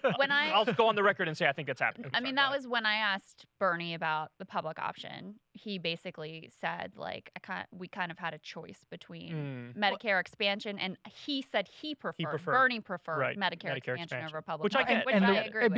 Because let's be honest, and I have serious concerns about the public option because it leads to an unraveling of traditional Medicare. Agreed. And so, I am not really eagerly for it either. I mean, like, if we're going to do it, we should expand Medicare. Let's reduce the eligibility age, right? That's an easy way to go about it, rather than say, oh, here's a public option and it starts to unravel what a public guarantee. What Pelosi and others seem to want is to move more in the direction of sort of solidifying Obamacare, which in some ways makes it more difficult to get ultimately to a nationalized health care. Helps the insurance companies, helps the insurance companies. So that rationalization actually made sense to me as an affirmative choice. If that's your choice, we're going to do public option or we're going to lower the Medicare eligibility age, we would pick that. Now we'll see if that actually happens. Side note, I was just looking at the Economist YouGov poll, which has Biden at under 40% approval rating. Under 40? Yeah, 39. Oof. On a specific issue or overall? Overall. I mean, it's one poll and polls suck, et cetera. But the number one media issue with was healthcare. Afghanistan and inflation. I mean, the inflation in Afghanistan is both on the economy and foreign policy. All behind this. Well, and I think he's uniquely vulnerable to when the media turns on him over like the best thing that he's done in his entire career. In my Yeah, to personal get out of opinion. Afghanistan. Yeah, but he's uniquely vulnerable to that because his political base loves the media. you know, I mean, it's like and the media made him president. People who, media made him president. Media made him president. They said, "This is the guy. You lived through it," and it turned like on a dime. PTSD I'm feeling like right nothing now. we've ever seen. But that's me more than you. I believe it. but you know, I mean, that's kind of a castle built on sand because the minute they turn on you, then those same people who bought into you because of the media turn on you because of the media. I think that's part of why he's in a difficult place right now. I think Delta is the other big reason, part of which is his fault and part of which is not. I think the fact that you have had a slowdown in terms of action coming out of Washington and people feeling like this is impacting their life, I think that has an impact as well. But, you know, Faiz, the other thing I wanted to ask you about here, kind of putting on your Harry Reid strategist hat, perhaps, is I also don't understand why there hasn't been more commitment to maintaining power. Democrats are screwed in these midterms. Yes. And because of redistricting, which is, you know, happening as we speak, in Texas, and there was no gerrymandering reform, they come in with something like a 7 to 8 point disadvantage just in terms of keeping the House. Start from losing the House, You start with a 7, 8 point disadvantage. Then you have the history of any time as the president's party in power is very difficult to hold on to power. So even from that, it's hard for me to understand why they didn't make more of an aggressive push to push through those reforms that would just help them to solidify power from a political perspective. I wish I had an answer for you. Yeah. I mean, I know that is heartfelt among the vast majority of Democrats in the House and the Senate, but not 100%. And so, and the tool that is required to do it in the Senate is, as we all know, is the filibuster reform. And so, you know, people are claiming, even Senator Sinema, oh yeah, well, we got to do something about, you know, voting rights restoration in America. However, that's not doing something. The filibuster stands in the way, and we can't do anything about it. So, you know, those people who are kind of process determinative on are hanging on to the filibuster, and it is, you got to do something about it. Are you still in touch with Senator Reid? You still talk to him? I know you won't divulge anything that's not already public, but what does he think about all of this? Because he was a longtime sort of, you know, defender of Senate as an institution. I will remind you, in 2013, we engaged in the first action of changing the Senate rules so that Obama's nominees. He was stronger than Obama. A lot of people don't know that. He was much more hardline than Obama. Yeah, the administration was concerned about that approach because they were worried about the decorum of like how will Democrats react. But he pushed it through. Right. He got it done. He got the 50 votes. Manchin was against us at that time, but we had 50 and we got it done. And as a result, Obama had nominees. We got people on the court during the Trump tenure. That was very helpful. And now here we are again, needing to do the next move. And Senator Reid is 100% for it, urging both publicly and privately his colleagues to say, just do the damn thing. The Senate, the Constitution of the United States allows the Senate to set its own rules. Just make the move, because if you don't do it, you can be damn sure the Republicans will at some point when it benefits them. I mean, it really is a crime. And I remember I covered this on my show. I forget the exact number, so don't quote me, guys. But I think it's something, there's like 162 exceptions to the filibuster, so adding them is absolutely nothing. You have, you know, the argument of like, even if you don't get rid of it, at the very least you can go back to the talking filibuster, which is what the original idea was, which is an idea that I would certainly support as, you know, some sort of like a compromise position. So it's criminal that they haven't done anything on it yet. I want to ask, do you have anything left on? I want to get to the campaign. Okay, so I mean, there's a million things we could ask you about this. I know. So let's do it. So the Bernie campaign, you famously ran the campaign. There was a while there where, you know, you were the next big thing because he was winning. He was winning everything in sight. He won the first 3. We were all on cloud 9. It felt invincible. And then, like I said before, there's a million things that you could argue led to this point. But really, you had Mayor Pete, Amy Klobuchar, the exact same day, the last moment, drop out, endorse Biden. Everybody coalesced in that the media was just banging the drums nonstop. This is the guy, this is the guy, this is the guy, he's the real deal. To that point, nobody had basically won the first 3 contests and then ended up going on to lose, and that is what happened with Bernie. So very broad question right off the bat here. Who or what do you blame most for the loss? So we start from the presumption, and I feel very confident and good about everything we did in the campaign. Honestly, I would look back and I could maybe point to like a couple of things here or there that I would have done differently, but on the whole, honored to have not only run it, but honored about the campaign that we ran, the values and the ethics that it held, and working for Senator Sanders. I mean, a treasure of a lifetime. So I feel very strongly about that. Let me put that on the table. And then you say like, how and why did we lose? Well, the one thing, I say all this to be self-critical too. Like you can blame me for not figuring out how to address it. But the one thing we could not from during the course of the campaign fully crack the nut on is that Bernie Sanders was the best candidate to defeat Donald Trump. We could not answer that question. Electability. There were two questions at play. One was who's the candidate best positioned to defend your values and fight for your values. I think we always won on that one. You did. We're Big better. Time. But when people were voting on best position to defeat Trump, we from the jump, and we knew and recognized it. There was a reason we did a Fox News town hall as the first candidate, because we wanted to project that this is how he will stand on a stage against Donald Trump and defeat him, right? We were trying to send that message, and we went on a battleground tour around Michigan and Ohio to send the message that even in these battleground states, he could defeat Donald Trump. But when a lot of traditional Democratic voters saw that, they didn't necessarily disagree. They just said that, well, Joe Biden can do that too. And so I think that the struggle there, obviously, is to somehow convince those that he was a better bet than Joe Biden, and we could not get to a distillation, let's say, of a 30-second ad or whatever that would best argue why he, not Joe Biden, is the best position candidate to defeat Donald Trump, and that was the downfall. What was it like watching that moment when everybody drops down and coalescing and South Carolina happens and you're headed into Super Tuesday? I mean, it really did.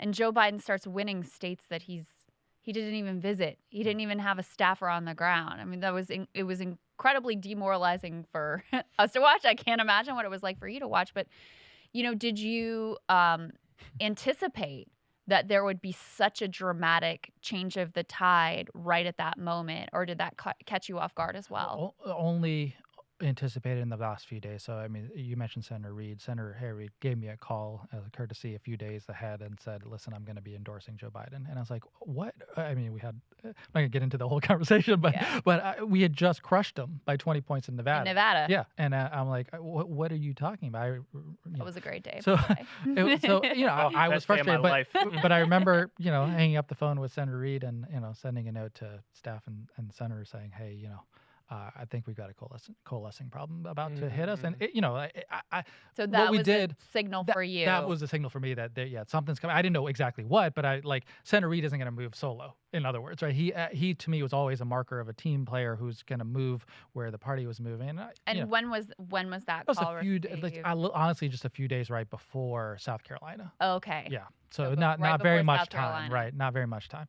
So, we ramped up. We did certain things, right? We ramped up ad spending across the 14 states that were on Super Tuesday and March 3rd. Ad spending, obviously, as you guys now know and realize, did not do much for us, quite frankly, in terms of changing the attitudes of a lot of people, which it did. I don't know.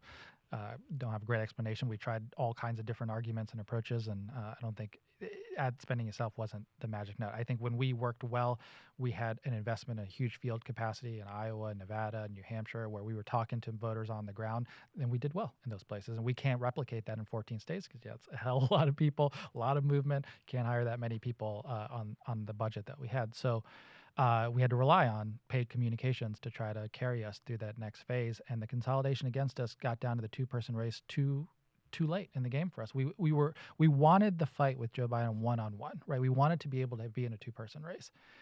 But that stipulates that we wanted to be on the debate stage with him to fight it out. Like say, hey, okay, to the point that I was making, how are you going to best convince people about who's best positioned to defeat Donald Trump? In our minds, we had to get on a one-on-one fight with him about it. Like, what are you going to say when Joe Biden says he wants to drain swamp? Or how are you going to respond to free trade arguments? How are you going to respond to various things that he might throw at you? And here's how I will respond, right? And you can make that argument on a debate stage where a lot of people are watching and hopefully amplify it. We just never got there. You remember the first debate that we ever got to have with Joe Biden one-on-one was March 15th after March 3rd had already concluded, March 10th had already concluded. Yep. A lot of the votes were already in, and unfortunately the die had been cast. Yeah. Well, and then the pandemic was raging. It was a whole... Oh, yeah. Well, yeah, I know, but see, that's the thing is, I thought the pandemic was an even bigger opportunity for Bernie politically because hey, look, all the problems in society that I talk about all the time, they're rearing their ugly heads, and now it's clear that I'm the best candidate.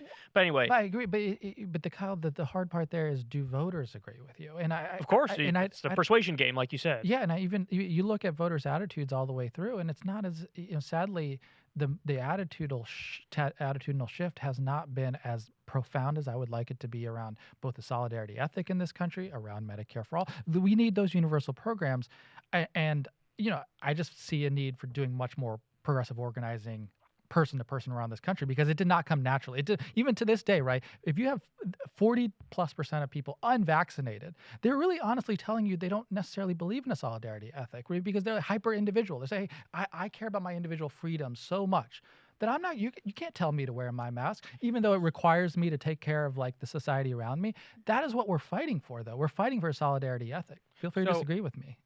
Well, to get back to, because you made the good point, I think the thing that you say led to the loss, the data shows is the correct thing, namely that you lost big on the electability question, and that was really the biggest problem, and the polls bear that out. What was the strategy on that specific thing? Because you could say over and over, I'm better than Joe Biden, but there has to be an argument there. And one of the things that I had mentioned on my show a number of times that I thought would have been a potent way to fight that battle is to say, Joe Biden's Hillary Clinton. They have very similar politics. We ran this campaign in 2016. Hillary was the establishment choice, the favorite, the one who's likely to beat Trump, and she lost. Joe Biden is exactly the same. Only I can beat Donald Trump. And the other thing is to say, hey, he's the radical candidate. I'm the moderate one. He's the one who voted for the Iraq War. He's the one who voted for the Patriot Act. He's the one who supported all these outsourcing deals. I'm the moderate one. Was he open to using any of those arguments? Because he didn't come within we're having a mile of them. We're having this conversation, obviously, with Joe Biden sitting in the White House. And I just say that because people were making a judgment when they heard some of those things about, he may have been wrong before. And we have these conversations. We're doing focus groups. And people say, he was wrong before, but he's different now. And he can beat Trump. And, the hard part is that was a rational judgment on their part. He did beat Trump, right? And he is sitting in the White House. Could we have beat Trump? For damn sure. I'm confident about that. We would have. Yeah. However, if people were making a judgment that, no, listen, I feel more confident and safe about this pick, it bore out. And all I'm saying is that the challenge at that time, even when you were raising these arguments about his record, things he's done in the past, people would say, I know, I hear all that, but he's also the Joe Biden I know and I trust, and he's going to win. Don't you think he was too soft, though? Because, like, for example, the Zephyr Teachout thing, where Zephyr Teachout wrote an op-ed saying, Joe Biden's corrupt, and Bernie was like, whoa, hold on now. Of course Joe Biden's corrupt. All the politicians are corrupt, and you could point to the exact donor money that he took and how it led to this vote or that vote. So wasn't it too soft to say, Zephyr, now you're punished because you said something that's true? I'll start this conversation, this part of it, with the way I approached the entire campaign at the outset of how I managed this campaign, feeling very strongly that the direction of this entire campaign should be reflected and follow Senator Sanders' judgment and guidance. I hewed a professional ethic with them, and I still maintain to this day. I will have disagreements with you, Senator, quietly, behind closed doors. We will have differences of opinion. When we march forward as a team based on what you have decided, and you make the judgments. And you saw him on the debate stage with Joe Biden. You know where his bounds he felt comfortable with. Yeah. I am willing to have a policy disagreement with my friend who I know has done things in the past that I don't like, and I'm willing to raise policy arguments, but I am not getting into a personal contest of adjectives, name calling.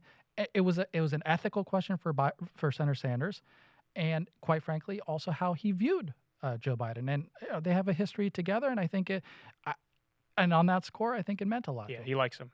There's an ethic there, right? And there's, was there a different dynamic? Because it seemed like there's a different dynamic with Hillary Clinton. They didn't have that history. Oh, yeah. So he felt a lot more comfortable being a little, more clear in his critique. One of my favorite lines is he's asked about this, and he's like, well, Hillary tolerated me. Joe Biden respects me. And I think that's right. I mean, I think Hillary Clinton tolerated. Do you think he respects him, though? Yeah. Does Joe Biden respect Bernie? I have, yes. Okay. Yeah. Here's the other thing that's kind of a counterfactual, but to your point about, well, in the end, Joe Biden did turn out to be electable. dude barely won with a pandemic that killed 500,000 Americans. Listen, So let's not give him too much credit. I mean, it was skin of our teeth. It was Damn difficult. right. It was After hard 4 fought, years of media outlets, and this guy's Hitler, Senator and at the end of the Sanders Republic, and threw he down- barely scraped by. He I threw predicted down over with 330 electoral votes, and I was not close. Yeah. No, you're right. And it's, but on the one hand, my take on that, Krystal, is yes, there's a conversation now about Biden. To my mind, there's a conversation about Donald Trump and why did he do so well? And we have not really reflected on that. Right. What do is you he think? doing right? What do you think? Well, in being someone who shook up Washington, who comes in swinging every freaking day, like, I'm going to fire the defense secretary, I'm going to go change the norms. He's signaling to people business as usual does not exist in Washington, D.C. And for so many people who have been screwed by government, who feel cynical about government, they say, I just like what you're doing up there. I mean, there's this speaking to working class issues, working class people, and the ethic of what they wanted to see reflected in the government, which is shake that damn thing up. Yeah. And I'd say, in addition to that, Krystal, it was clear, no doubt in my mind that Trump surged at the end. Right, he did close the gap, and I think did well. And if you reflect on that time, he did not engage in a scientific, sound course. He was holding rallies all across this country, going everywhere, subjecting people into mass crowds at a time when Joe Biden was not. And I just, the thing, it is a controversial take, but I just think about how working people hear and see that. Here's the president of the United States. He got COVID. He could sit in the White House in the Oval Office behind a desk and carry out this entire campaign from there. Instead, that guy hustles like nobody's business, gets on a plane, goes all over the damn country, holding rallies late until like 1 a.m. in the morning. And what he's signaling to working people is like, you have to get off your butt and you have to go bag groceries. You have to go drive your Uber car. You have to go carry the mail.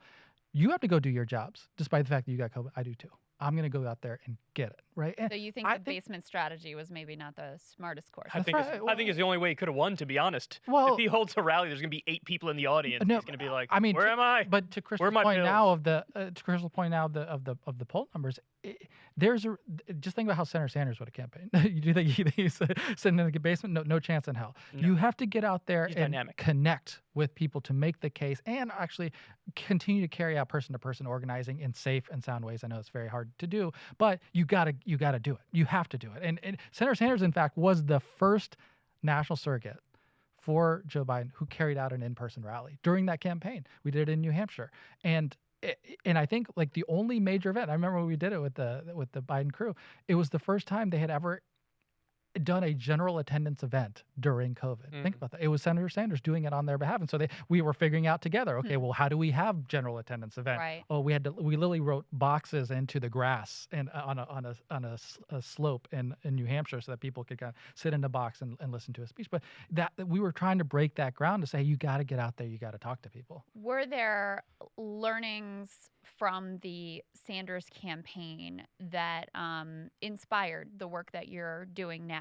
Because Entirely, yeah. Because as we've been discussing, I mean, this is something we both pondered on our shows is like, I mean, in the end, nothing was a match for the media just coming in and coalescing and telling everybody, this is the guy. If you want to beat Trump, this is the one. And the electorate was so primed to, I mean, they would have, I believe, literally voted for anyone. Klobuchar. Completely content neutral. Yeah. Michael Bloomberg, who's like horrific on so many Yeah. issues, didn't matter if they were convinced that he was the one to beat Trump.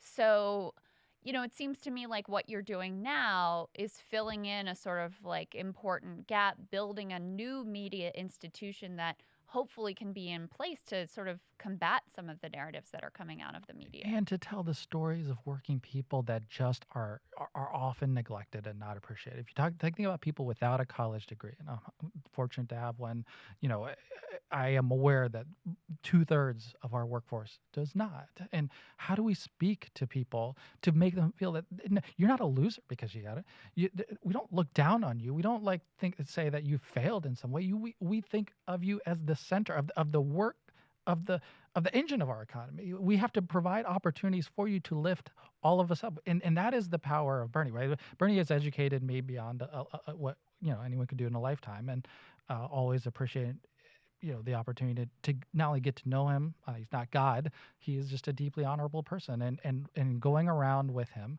he has a vision and a lens that infuses the work that we do now about how people see and perceive and receive politics in their lives. And that's what we're trying to reflect now. Is like if you're talking about people who are really struggling and hurting out there, like just give them the mic. Here you go, talk. Tell us what your struggles and pains are, and have our policies come from that pain, rather than, as has been in the traditional Democratic Party for the past 2 or 3 decades now, an elite-driven kind of credentialed, Ivy League graduate type people sit in a room and say, hey, here's the means-tested approach. Here's the targeted relief. Here's what those people. No, go out and listen to them and have them tell you what policies would help.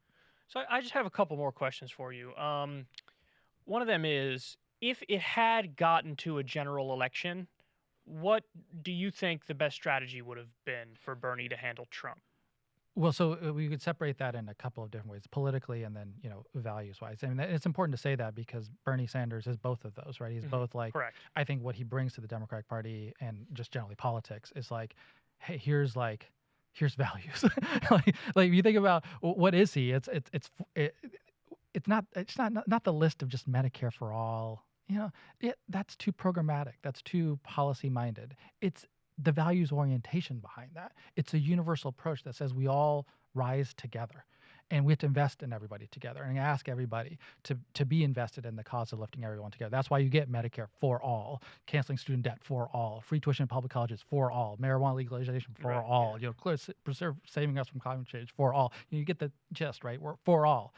And I think that kind of universalist approach is in values what he brings to a fight. Like, you're going to have a fight with Donald Trump on values terms, which if you think about our politics to this day, it tends to be not that, right?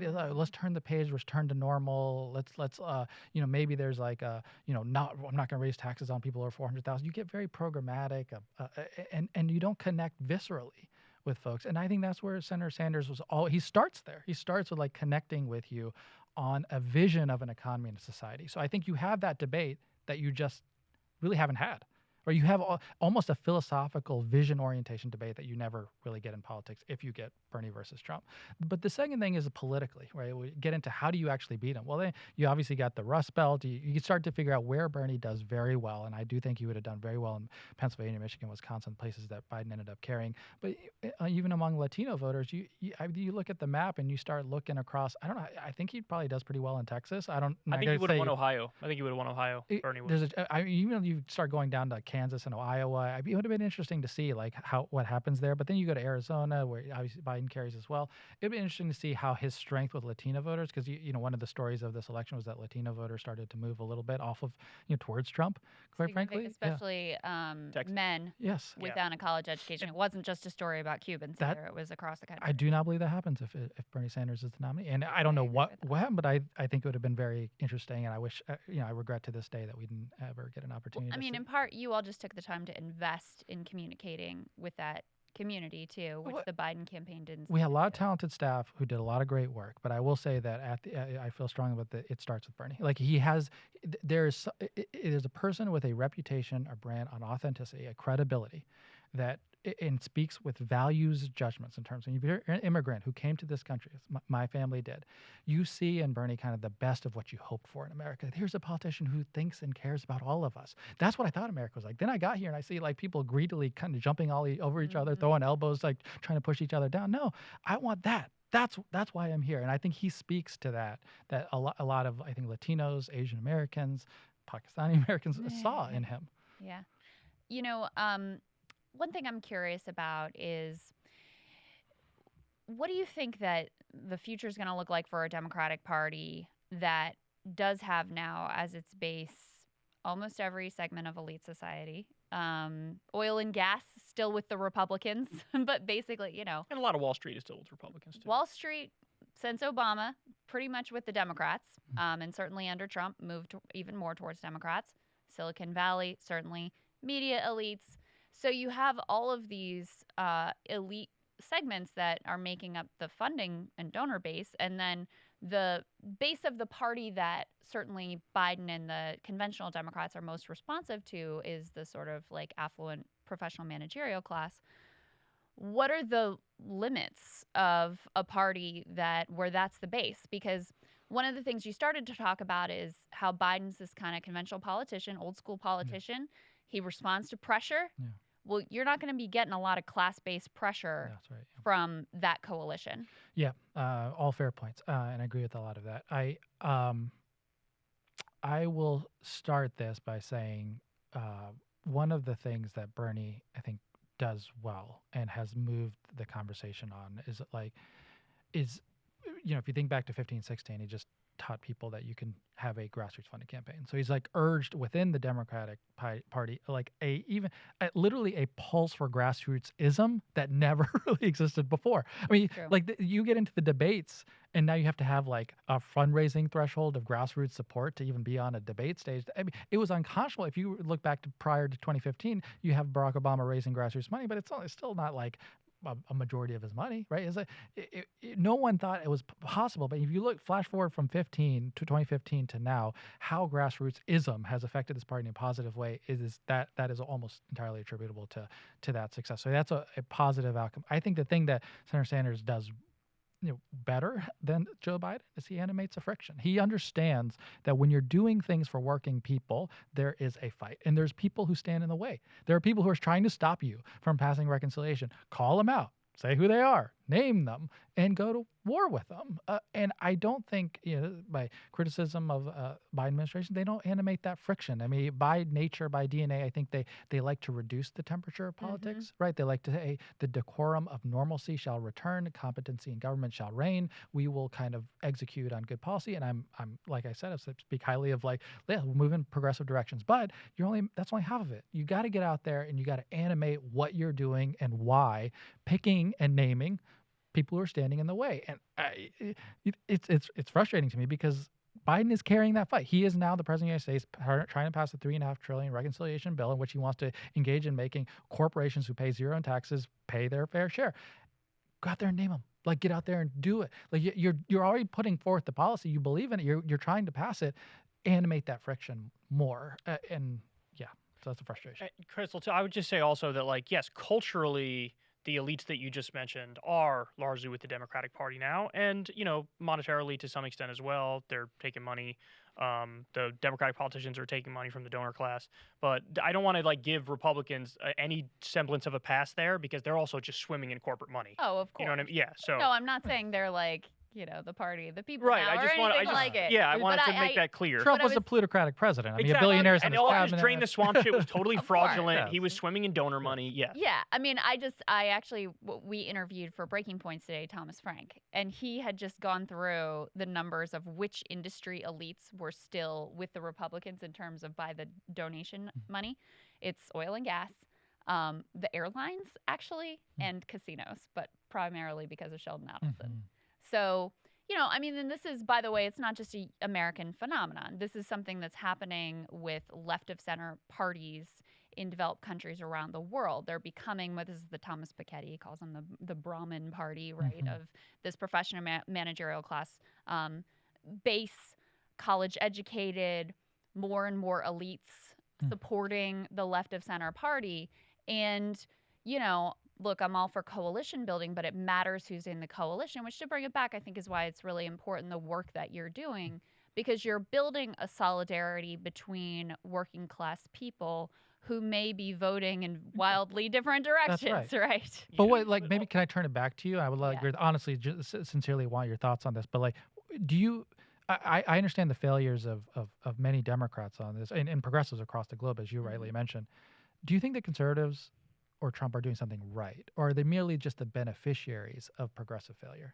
You see what I'm saying? They're just liars. They're just better at theater. It's fake populism. Yeah, they just go out there. Look at Josh Hawley's the perfect example. For a while, he got these accolades of being like, I'm for the $2,000 checks, and I'm a populist on the right. And then, of course, he ends up voting against the $15 minimum wage, for example. He supports right-to-work laws in these states that are anti-union. He's not for the PRO Act. So his actual voting record is abysmal, but he's using populist rhetoric. So I would say, I think you're absolutely right about all of that. But there's also this very, the liberals have become the scolds of the school marms. They scold, right. And so, like you may be a well-intentioned working class person who doesn't have all the lingo right. Right.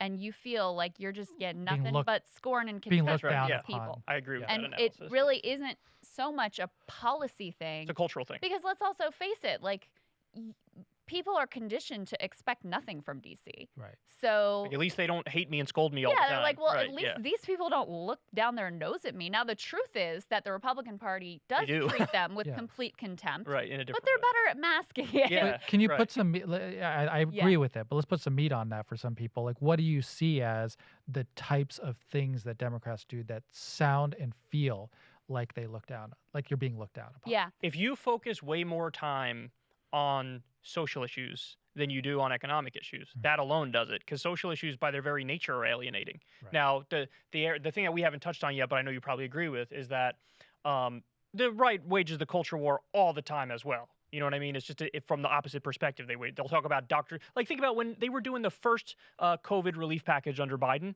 The right didn't talk about it at all, and on Fox News they were talking about Dr. Seuss all day, and that was strategic because they knew they couldn't win on the battlefield of look at these economic policies they're getting through now. So they just changed the conversation to something else. Yeah. I mean, you can see like the Hillary Clinton deplorable comment is a perfect example, right? There is a sense that I think is justified that these people feel that they know better. And sure, they'll come and they'll try to win my vote if I happen to be in a swing state. But mostly they view us as voting against our interests. They think we're too stupid to really have a say in governance. And, you know, this really, this was part of my sort of disenchantment with the Democratic Party when I used to be much more of a cheerleader for the Democratic Party. When I lived in Kentucky, and Kentucky was a state that, you know, is a very interesting populist state. Politics are complicated, and they actually have a Democratic governor right now. But at the time, a Republican governor had just gotten elected. They, for the first time in I don't know how long, had elected a Republican legislature. All this bad stuff is happening, right? Like healthcare is getting taken from people. They're rolling back the Medicaid expansion. They're passing so-called right-to-work laws, et cetera. And when I would talk about that, or when I would tweet about that, I would get this whole slew of like, well, fuck them, basically, because they voted the wrong way. And I think that people are not wrong to feel that the party looks down their nose. And you even see this a lot in the media coverage too. I mean, you know, you talked about how there's a need for the sense of solidarity, especially during a pandemic. I mean, this isn't like look, people have personal responsibility within a pandemic, but media is much more interested in covering like a pool party in the Ozarks, Right. or celebrating the death of someone who didn't get vaccinated, Right. or saying like, we shouldn't. There's a doctor on MSNBC who said people who haven't been vaccinated shouldn't get health care. This from a party that supposedly cares about universal health care and health care is a human right, et cetera, et cetera. So when you see that type of language and talk and basically dismissing half of the country as irredeemable and racist and we should just like deplatform them and push them out of the public square, yeah, it's not wrong to feel like maybe I don't see myself with these people and in their party. It's just that's partisan brainworms. That's what that is. You know, like when you write off 50% of the country. I think Some of the people voted for Obama, and now you're like, they're I know, yeah. irredeemable. We can never win them back. I mean, that's the other thing that drives me nuts, and I'm sure it does you as well. Like, Democrats, when they lose a state like Iowa or Ohio, they're just like, well, those people must be bad now. Let's move on to Georgia or Arizona. Maybe there's better people there. Right. Rather than ever doing the self-examination that you were talking about of like, why did they move away Right. from us? Did we have anything to do with that? Right. And I think in addition to all the things that you said, add in that, you know, we are understood to be the government party, right? And when you are the government party and government has let you down and you've experienced that for 3 decades, your jobs have gone away, but they'll be coming back. We promise you. There's going to be some climate jobs there for you. And you have experienced in your communities, no, there's been just evaporation. Government has generally sucked for me. And now here comes like some other people telling me it's going to work. Are you kidding me? Yeah, that's what you guys believe. I'd rather go with a lot of these folks who were basically saying, no, you know, Yeah, we don't there's believe just it. a- yo-yo. kind You of- see the yo-yo effect in U.S. politics a lot, where it's just like, all right, they vote for Democrats. You're gonna help me? Oh, you didn't. I'll vote for Republican. Are you gonna help me? Oh, you didn't. I'll vote for a Democrat. There's a lot of that, like I think there's know, also a lot of yo-yoing back and forth. nihilism where people course, feel yeah. like since the government's not going to deliver, at least I can have this asshole who's just like pissing everybody off that I hate. And one of the this gets to the project entirely, because what we overlook when we get into the government is that we put a lot of scrutiny rightly on government, and we overlook corporate capture. Right. Yeah. Corporate capture of government, but corporate capture of our economy. And we do not hold them to the same That's right. rigor of analysis and say, what the hell are you doing? What promises did you make? How are you appropriately dealing with your workers? We have got built in the psyche, we must hold government accountable. If they said they were going to do something, they didn't do something. Yeah, great. What about the corporation that said they were going to keep jobs here and then the left? And they're not even tax breaks for them. Why they get the tax break? Are we angry about that? We should be. Right. And who animates that? Literally nobody. Yeah, the corporation isn't even nominally accountable to the people, or at least the government in name. Okay, I can vote somebody out in the next few years or whatever. Where the corporation is just tyrannical by its nature. There's a person at the top who's telling me what to do all the time. And you see Amazon or any other company, Google, come into a community, take the tax break, vulturize it, and say, hey, you will cater to me. And you don't. And if anyone gets angry, they'll get angry at that local politician. Right. He's corrupt. I can't believe he took the money. Yeah, sure, that. But like you guys are controlling the strings of how this community functions. I happen to have. I used to live in the part of the country, the congressional district that has moved the furthest right the fastest. In Ohio, East Liverpool, Ohio is where I used to live. And it's such a classic story that, you saw time and again on the campaign trail. I mean, this is an area that was devastated by NAFTA and other bad trade deals. And used to be East Liverpool in particular, used to be like the pottery capital of the world, make cups and dishes and whatever. That all went overseas a while ago, 50s, 60s. Then you had a steel mill in the next town over, 10,000 good union middle-class jobs. People were earning a steady living. That all went overseas in the 80s and the 90s.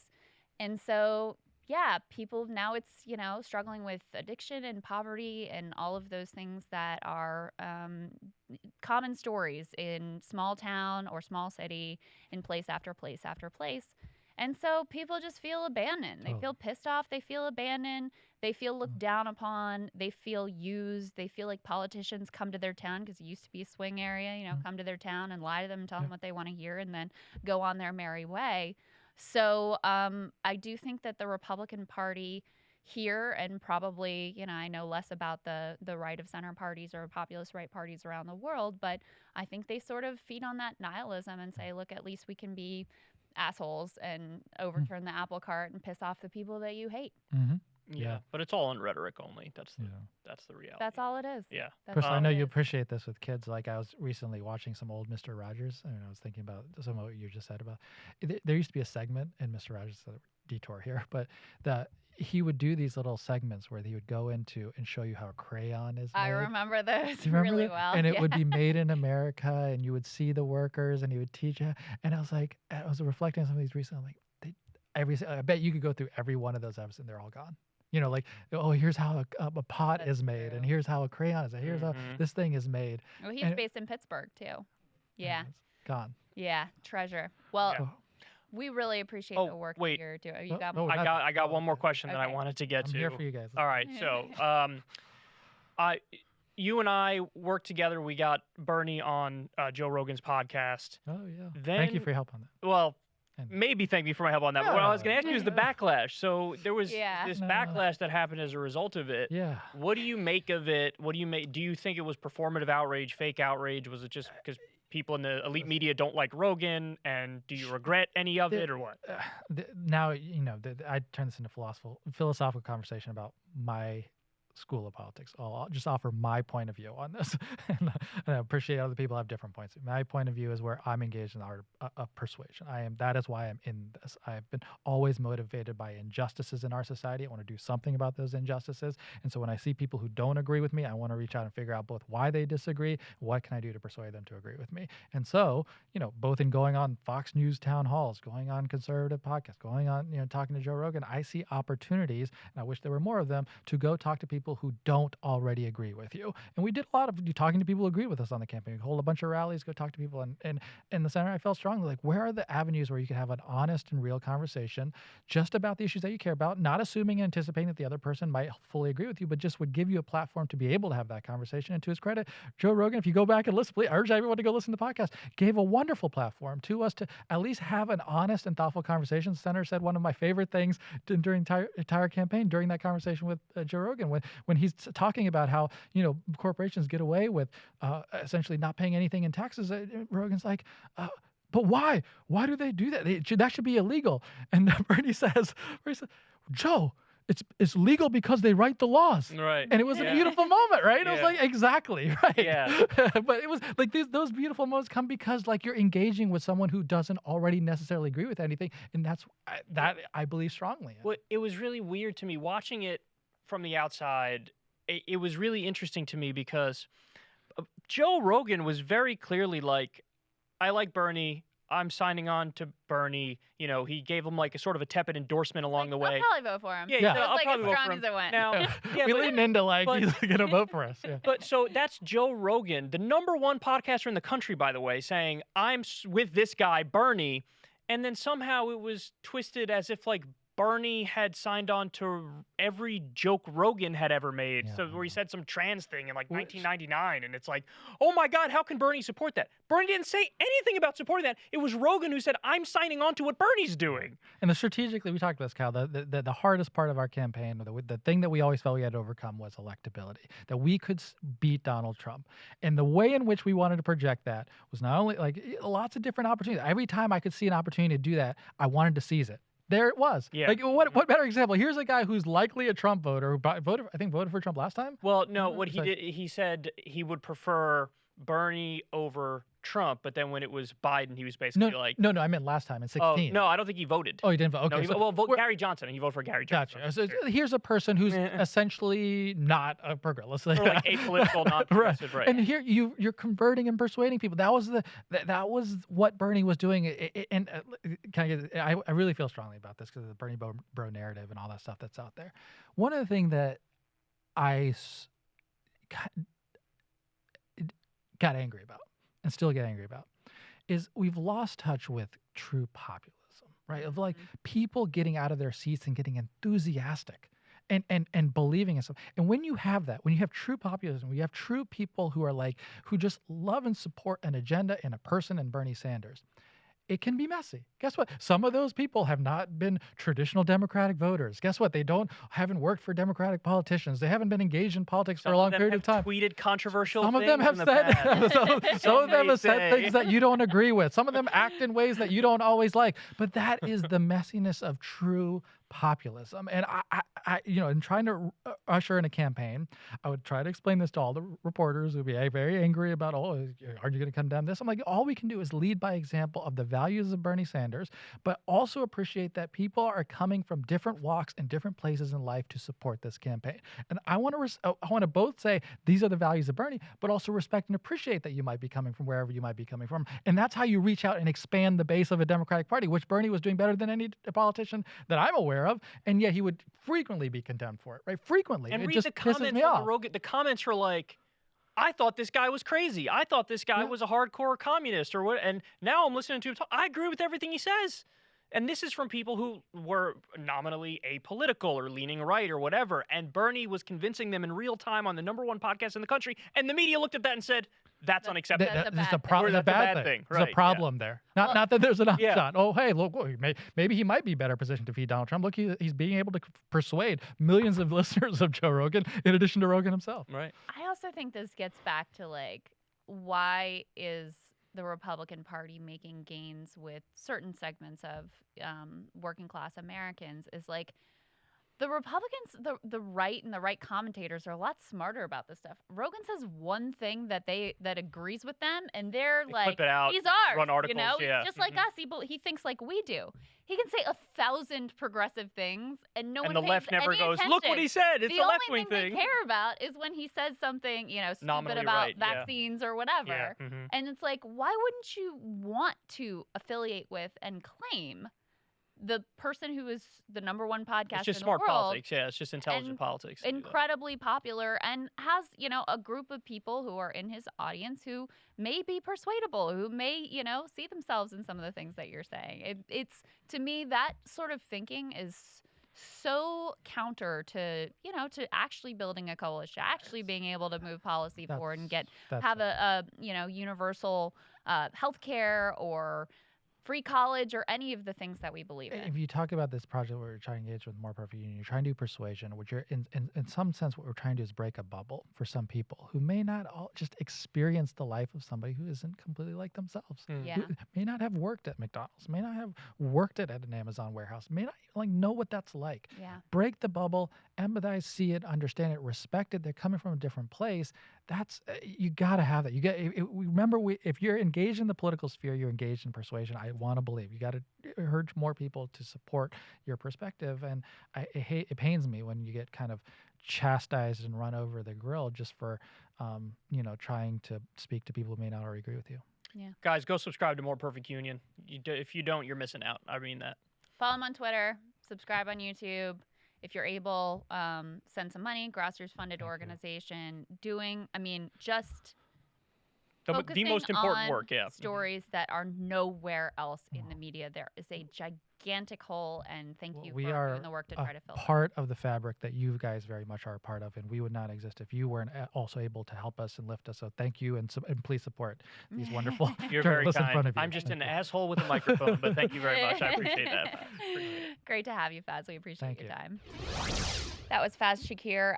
Really interesting talking to him. Again, the work they're doing is so good. It's so important. I just cannot say enough good things about it. It's actually kind of astonishing that it didn't exist already. Just on the ground videos of people engaged in labor strife, just working class people actually struggling, talking about their lives in a way that is important and empowering. I'm curious, though, was there anything from the conversation about the Bernie campaign that sort of surprised you or that you didn't already know? I mean, I guess I was a little surprised at the answer of, like, we did everything right. Looking back on it, proud of everything we did. Maybe there were one or two minor mistakes, because I'm generally self-critical in some ways, and if I was in his shoes, I do feel like I probably would have been a little more. So, like, really, seriously, really, where did we go wrong? Because after the first three, when Bernie basically won the first three, at that point, if you lose it, you got to be self-critical. Like, you have to really look inward and figure out how could we have steered this ship in the right direction. And so I got the sense that he really almost felt like it was kind of fate. Like, the die was cast, there's nothing we could do. I'm really not of that belief. I'm not of that opinion. I think there was more that could have been done. I don't think he made the right arguments. I don't think he was as aggressive as he could have been and should have been. I don't think he hammered away the right way on the electability argument. He's right on the overall picture that the electability thing was the thing that cost him the election, but yeah, there wasn't much of a response. There wasn't much of a, strategic, rolled out plan on that front, and that really cost him. You know what I kept thinking about is I remember talking to you on the phone the day that I can't remember exactly what point it was in the campaign, but it was when things were looking pretty dire, and Bernie did a press conference about something, and they asked him, "Do you think Joe Biden can win?" And he was like, "Yeah, I think he can win." And I was like, "What are you doing?" No, I really thought that was the moment where all hope was lost. Yeah, right in that moment, because I was like, that's the whole ball game. That's the whole ball game. Not only can you not answer the way you did, it was an imperative that you answered the opposite way.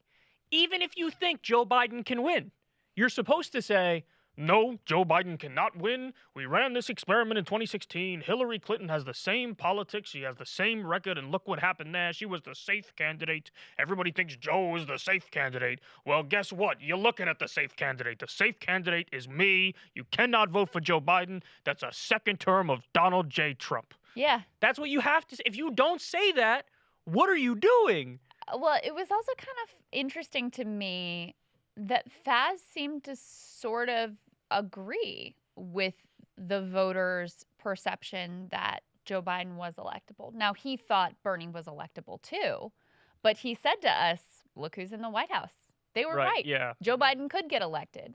But that ignores the fact that he had to have everything basically go right for him and everything go wrong for Trump, and Trump to be a colossal idiot who, helped to get 500,000 Americans killed in order to just barely squeak through in order to win. So if Bernie made that case at that point of, guys, this is not a good idea. We've run this playbook before in 2016 and we know how it comes out.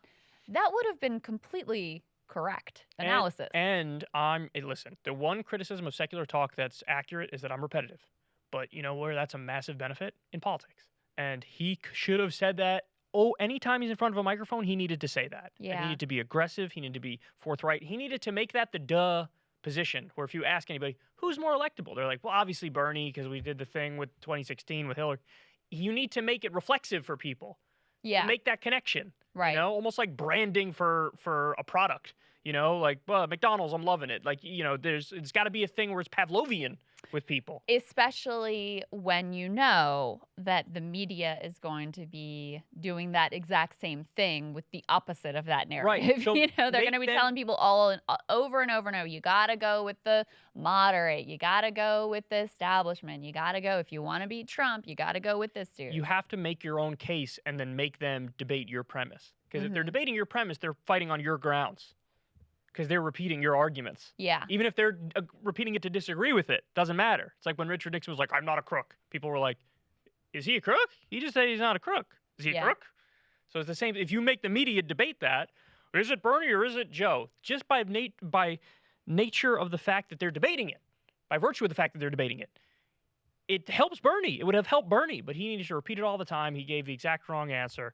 But listen, overall, Faiz is an incredible guy. I think he really tried his absolute hardest in that position. Oh, I think no doubt about managing that. a personality like Bernie is probably nearly impossible because he has very strong convictions. Yes, and he inched up to sort of indicating that, look, frankly, some of the limitations in terms of how hard we could go against Joe Biden, those came from Bernie. All of them came from Bernie, I believe. Yeah. And so, yeah, maybe if it was me and I was the candidate, I could totally drive that messaging. Maybe he would have done something else. But you have a limitation there in terms of, look, Bernie didn't like Hillary Clinton. So he felt a little more comfortable taking the gloves off there to a certain extent. And he had a personal relationship with his friend Joe. And that really did color his ability to level a biting critique that would actually land. Because, the whole time, even though you had the media probably Kamala or Amy or Pete, remember when they were trying to be like, Pete is the front runner after Iowa and everything? It was like, what are you talking about right now? Pete is the front runner. But it was always obvious that the only other person that anyone other than like liberal white people liked was Joe Biden. He was the only one who ever had any kind of support outside of just affluent white suburban liberals. So it was clear that, and look, he was the former vice president, Barack Obama's bestie and all that stuff.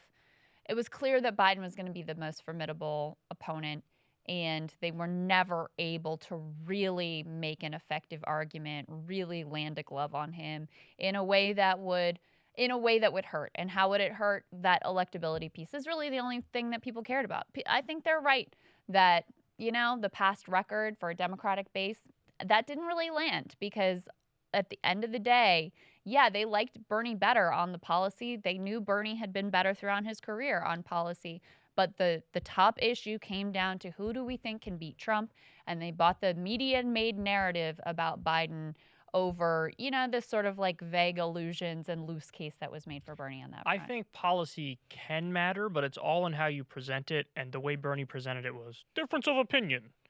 It wasn't like complete corrupt stooge of people who are trying to fuck you versus me fighting for you.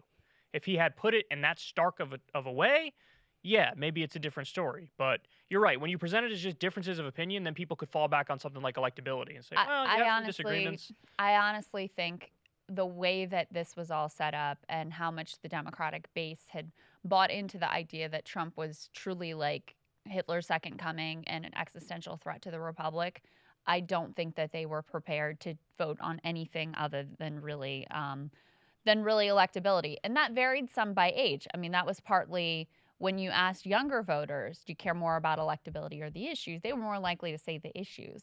But overall, in terms of who's voting in a Democratic primary, their end all be all was who do we think can beat Trump? And so they turned themselves on these little like mini horse race pundits and then sort of parroted whatever Krystal was telling them on CNN. I think it's undeniable that in this election, electability was the most important thing. Yeah. I think it's not at all a road anybody should go down to insist that ultimately policy was irrelevant or didn't matter to voters. I don't think that's true.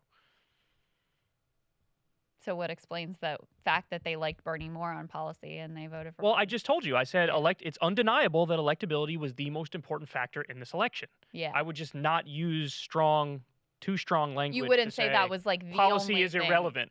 Yeah. No, it's the way that Bernie presented it was we have a difference of opinion. So voters thought they have a difference of opinion and that guy's more electable. Yeah. If Bernie was more like, I'm the only electable one, he's not electable, and by the way, these aren't differences of opinion.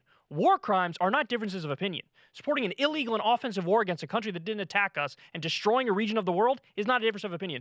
Outsourcing millions of American jobs with a casual, nonchalant vote you took is not a difference of opinion. Spying on all Americans is not a difference of opinion. This is somebody who's a corrupt stooge of the military-industrial complex and Wall Street and the donor class, and I'm not. I'm fighting for you. If you present it like, the policy matters and I'm more electable, then the policy mattering part is just as big of a picture of what would have been a win as the other part, as the electability part. I'm not sure that it would have in this Well, case. then, because, okay, you have a little bit more of a darker view of voters than I do. Well, I think you I can just make think- it so policy matters. I just That's think the point. the Democrats have, and this isn't the first time, but very good at persuading their base that, you can say all that stuff like the past records and here's a war criminal and he's corrupt and all of that. But I really think they were prepared to vote for anyone to get, the Cheeto Hitler out of I agree, office. Krystal. We're having two separate conversations. We're having a conversation about this election and the way it went down and elections in the future. Yeah, in general. Voters, it's not stagnant. Voters are fluid. It's not stagnant. Yeah, of course. But I do think there's a danger to allowing these narratives that the Democratic Party and the media persist that make it so that voters feel like it is existential. Either they pick the candidate that the media says is electable or it's the end of the country as we know it. And Trump was an incredible villain and very persuasive to people, uniquely sort of persuasive because there was substance there to the critique that this guy is actually an existential threat. So that just made it an extraordinarily difficult landscape for Bernie to break through with a policy message over an electability message. Yeah, he lost handily on the electability front, and that is ultimately what cost him the election. There's no doubt about that whatsoever. I just think you need to make it a project to make the Democratic voter trust the media less, just like the Republican voter is like, fuck the media. The Democratic voter's got to be like, damn, are they fucking lying to me? And they're not really there yet, according to the polls. I mean, some of them are. I'd argue like the actual far left base is, but run-of-the-mill Democratic voters generally trust the media. They've become more trusting in the media, which Right. is so sad. But that it's a good cherry on top to the end of the conversation here, though, because that brings us full circle to not just what we do, because obviously we lean also on the opinion side as well, but More Perfect Union, which, in my opinion, is sort of like straight reporting, investigative reporting on labor issues around the country. And so this is what CNN should be doing. This is what MSNBC should be doing. This is what all the big media outlets should be doing. And they're not doing it.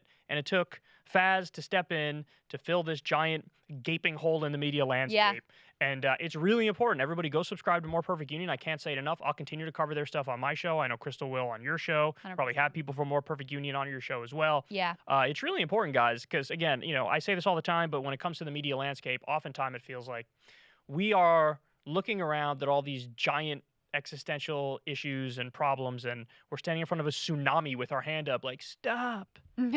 That's not enough. It's not enough. Yeah. Like, come on, up and at 'em. All systems go. We all hands on deck. We got to work here. We got to work. We got to fight back against all the misinformation and disinformation and falsehoods and incorrect narratives. And it starts with, supporting outlets like this and watching the stuff and sharing the stuff because it needs to get out there. Well, and it's funny because they really came out of nowhere for me, like Faiz hadn't reached out to Same. He didn't reach out to me. either one of us to say, hey, I'm doing this thing. Which is check out our surprising. I thought he maybe videos. would have reached out to me if he did something like this. So I started, their stuff started popping up in my Twitter feed. And of course, it was phenomenal and start covering it on Breaking Points. And then I was like, who is behind this? Like, where did this come from and what's going on? And that's when we looked and it was like, oh, it's Faz's thing. But You looked. I didn't look. You looked. I And then you told looked. me. And I was Yeah, like, I oh, was like, really? I had no I know this idea. guy. I'm friends with him. Yeah, that this is what he was up to, but it all kind of made sense ultimately. I think it's extraordinarily important what he's doing. I think it's Absolutely. extraordinarily important. I think it's wildly different in every respect from what the media is doing. I mean, ultimately, look, it's diametrically opposed. The mainstream media, whether it's Fox News or CNN or MSNBC, their whole business model is let's pick on each other, let's hate each other, and let's ignore what the Democratic or Republican elites are doing or what the financial elites are doing. Let's just hate each other. His project is fundamentally about solidarity. And so there's nothing more important you could be engaged in. So could not recommend it highly enough. I'm so glad that he's out there doing the work that he's doing with a phenomenal team, great reporters who are on the ground, elevating the voices of actual working class people and the struggles they're facing every day. That's right. So everybody go subscribe to More Perfect Union. And of course, if you like this show, you could always support us on Substack. $5 a month gets you the videos of the interviews a day early. And then, of course, if you don't subscribe on Substack, everybody has access to the interviews, the audio version, the audio podcast of the interviews a day later on Saturday. But, of course, we love you deeply if you support this show. We don't take any money from any advertisers at all. So this is all, small dollar funded, $5 a pop at a time. So support us if you can, guys. Really appreciate it. And, the video is a nice little perk as well. And as we mentioned before, big guest next week, Russell Brand. You want to be ready and subscribed so you get that whole video in advance and all of that good stuff. Yes, definitely. That's going to be really fun. Yeah, it's going to be a fun one. All right, guys, we love you. We'll see you next week.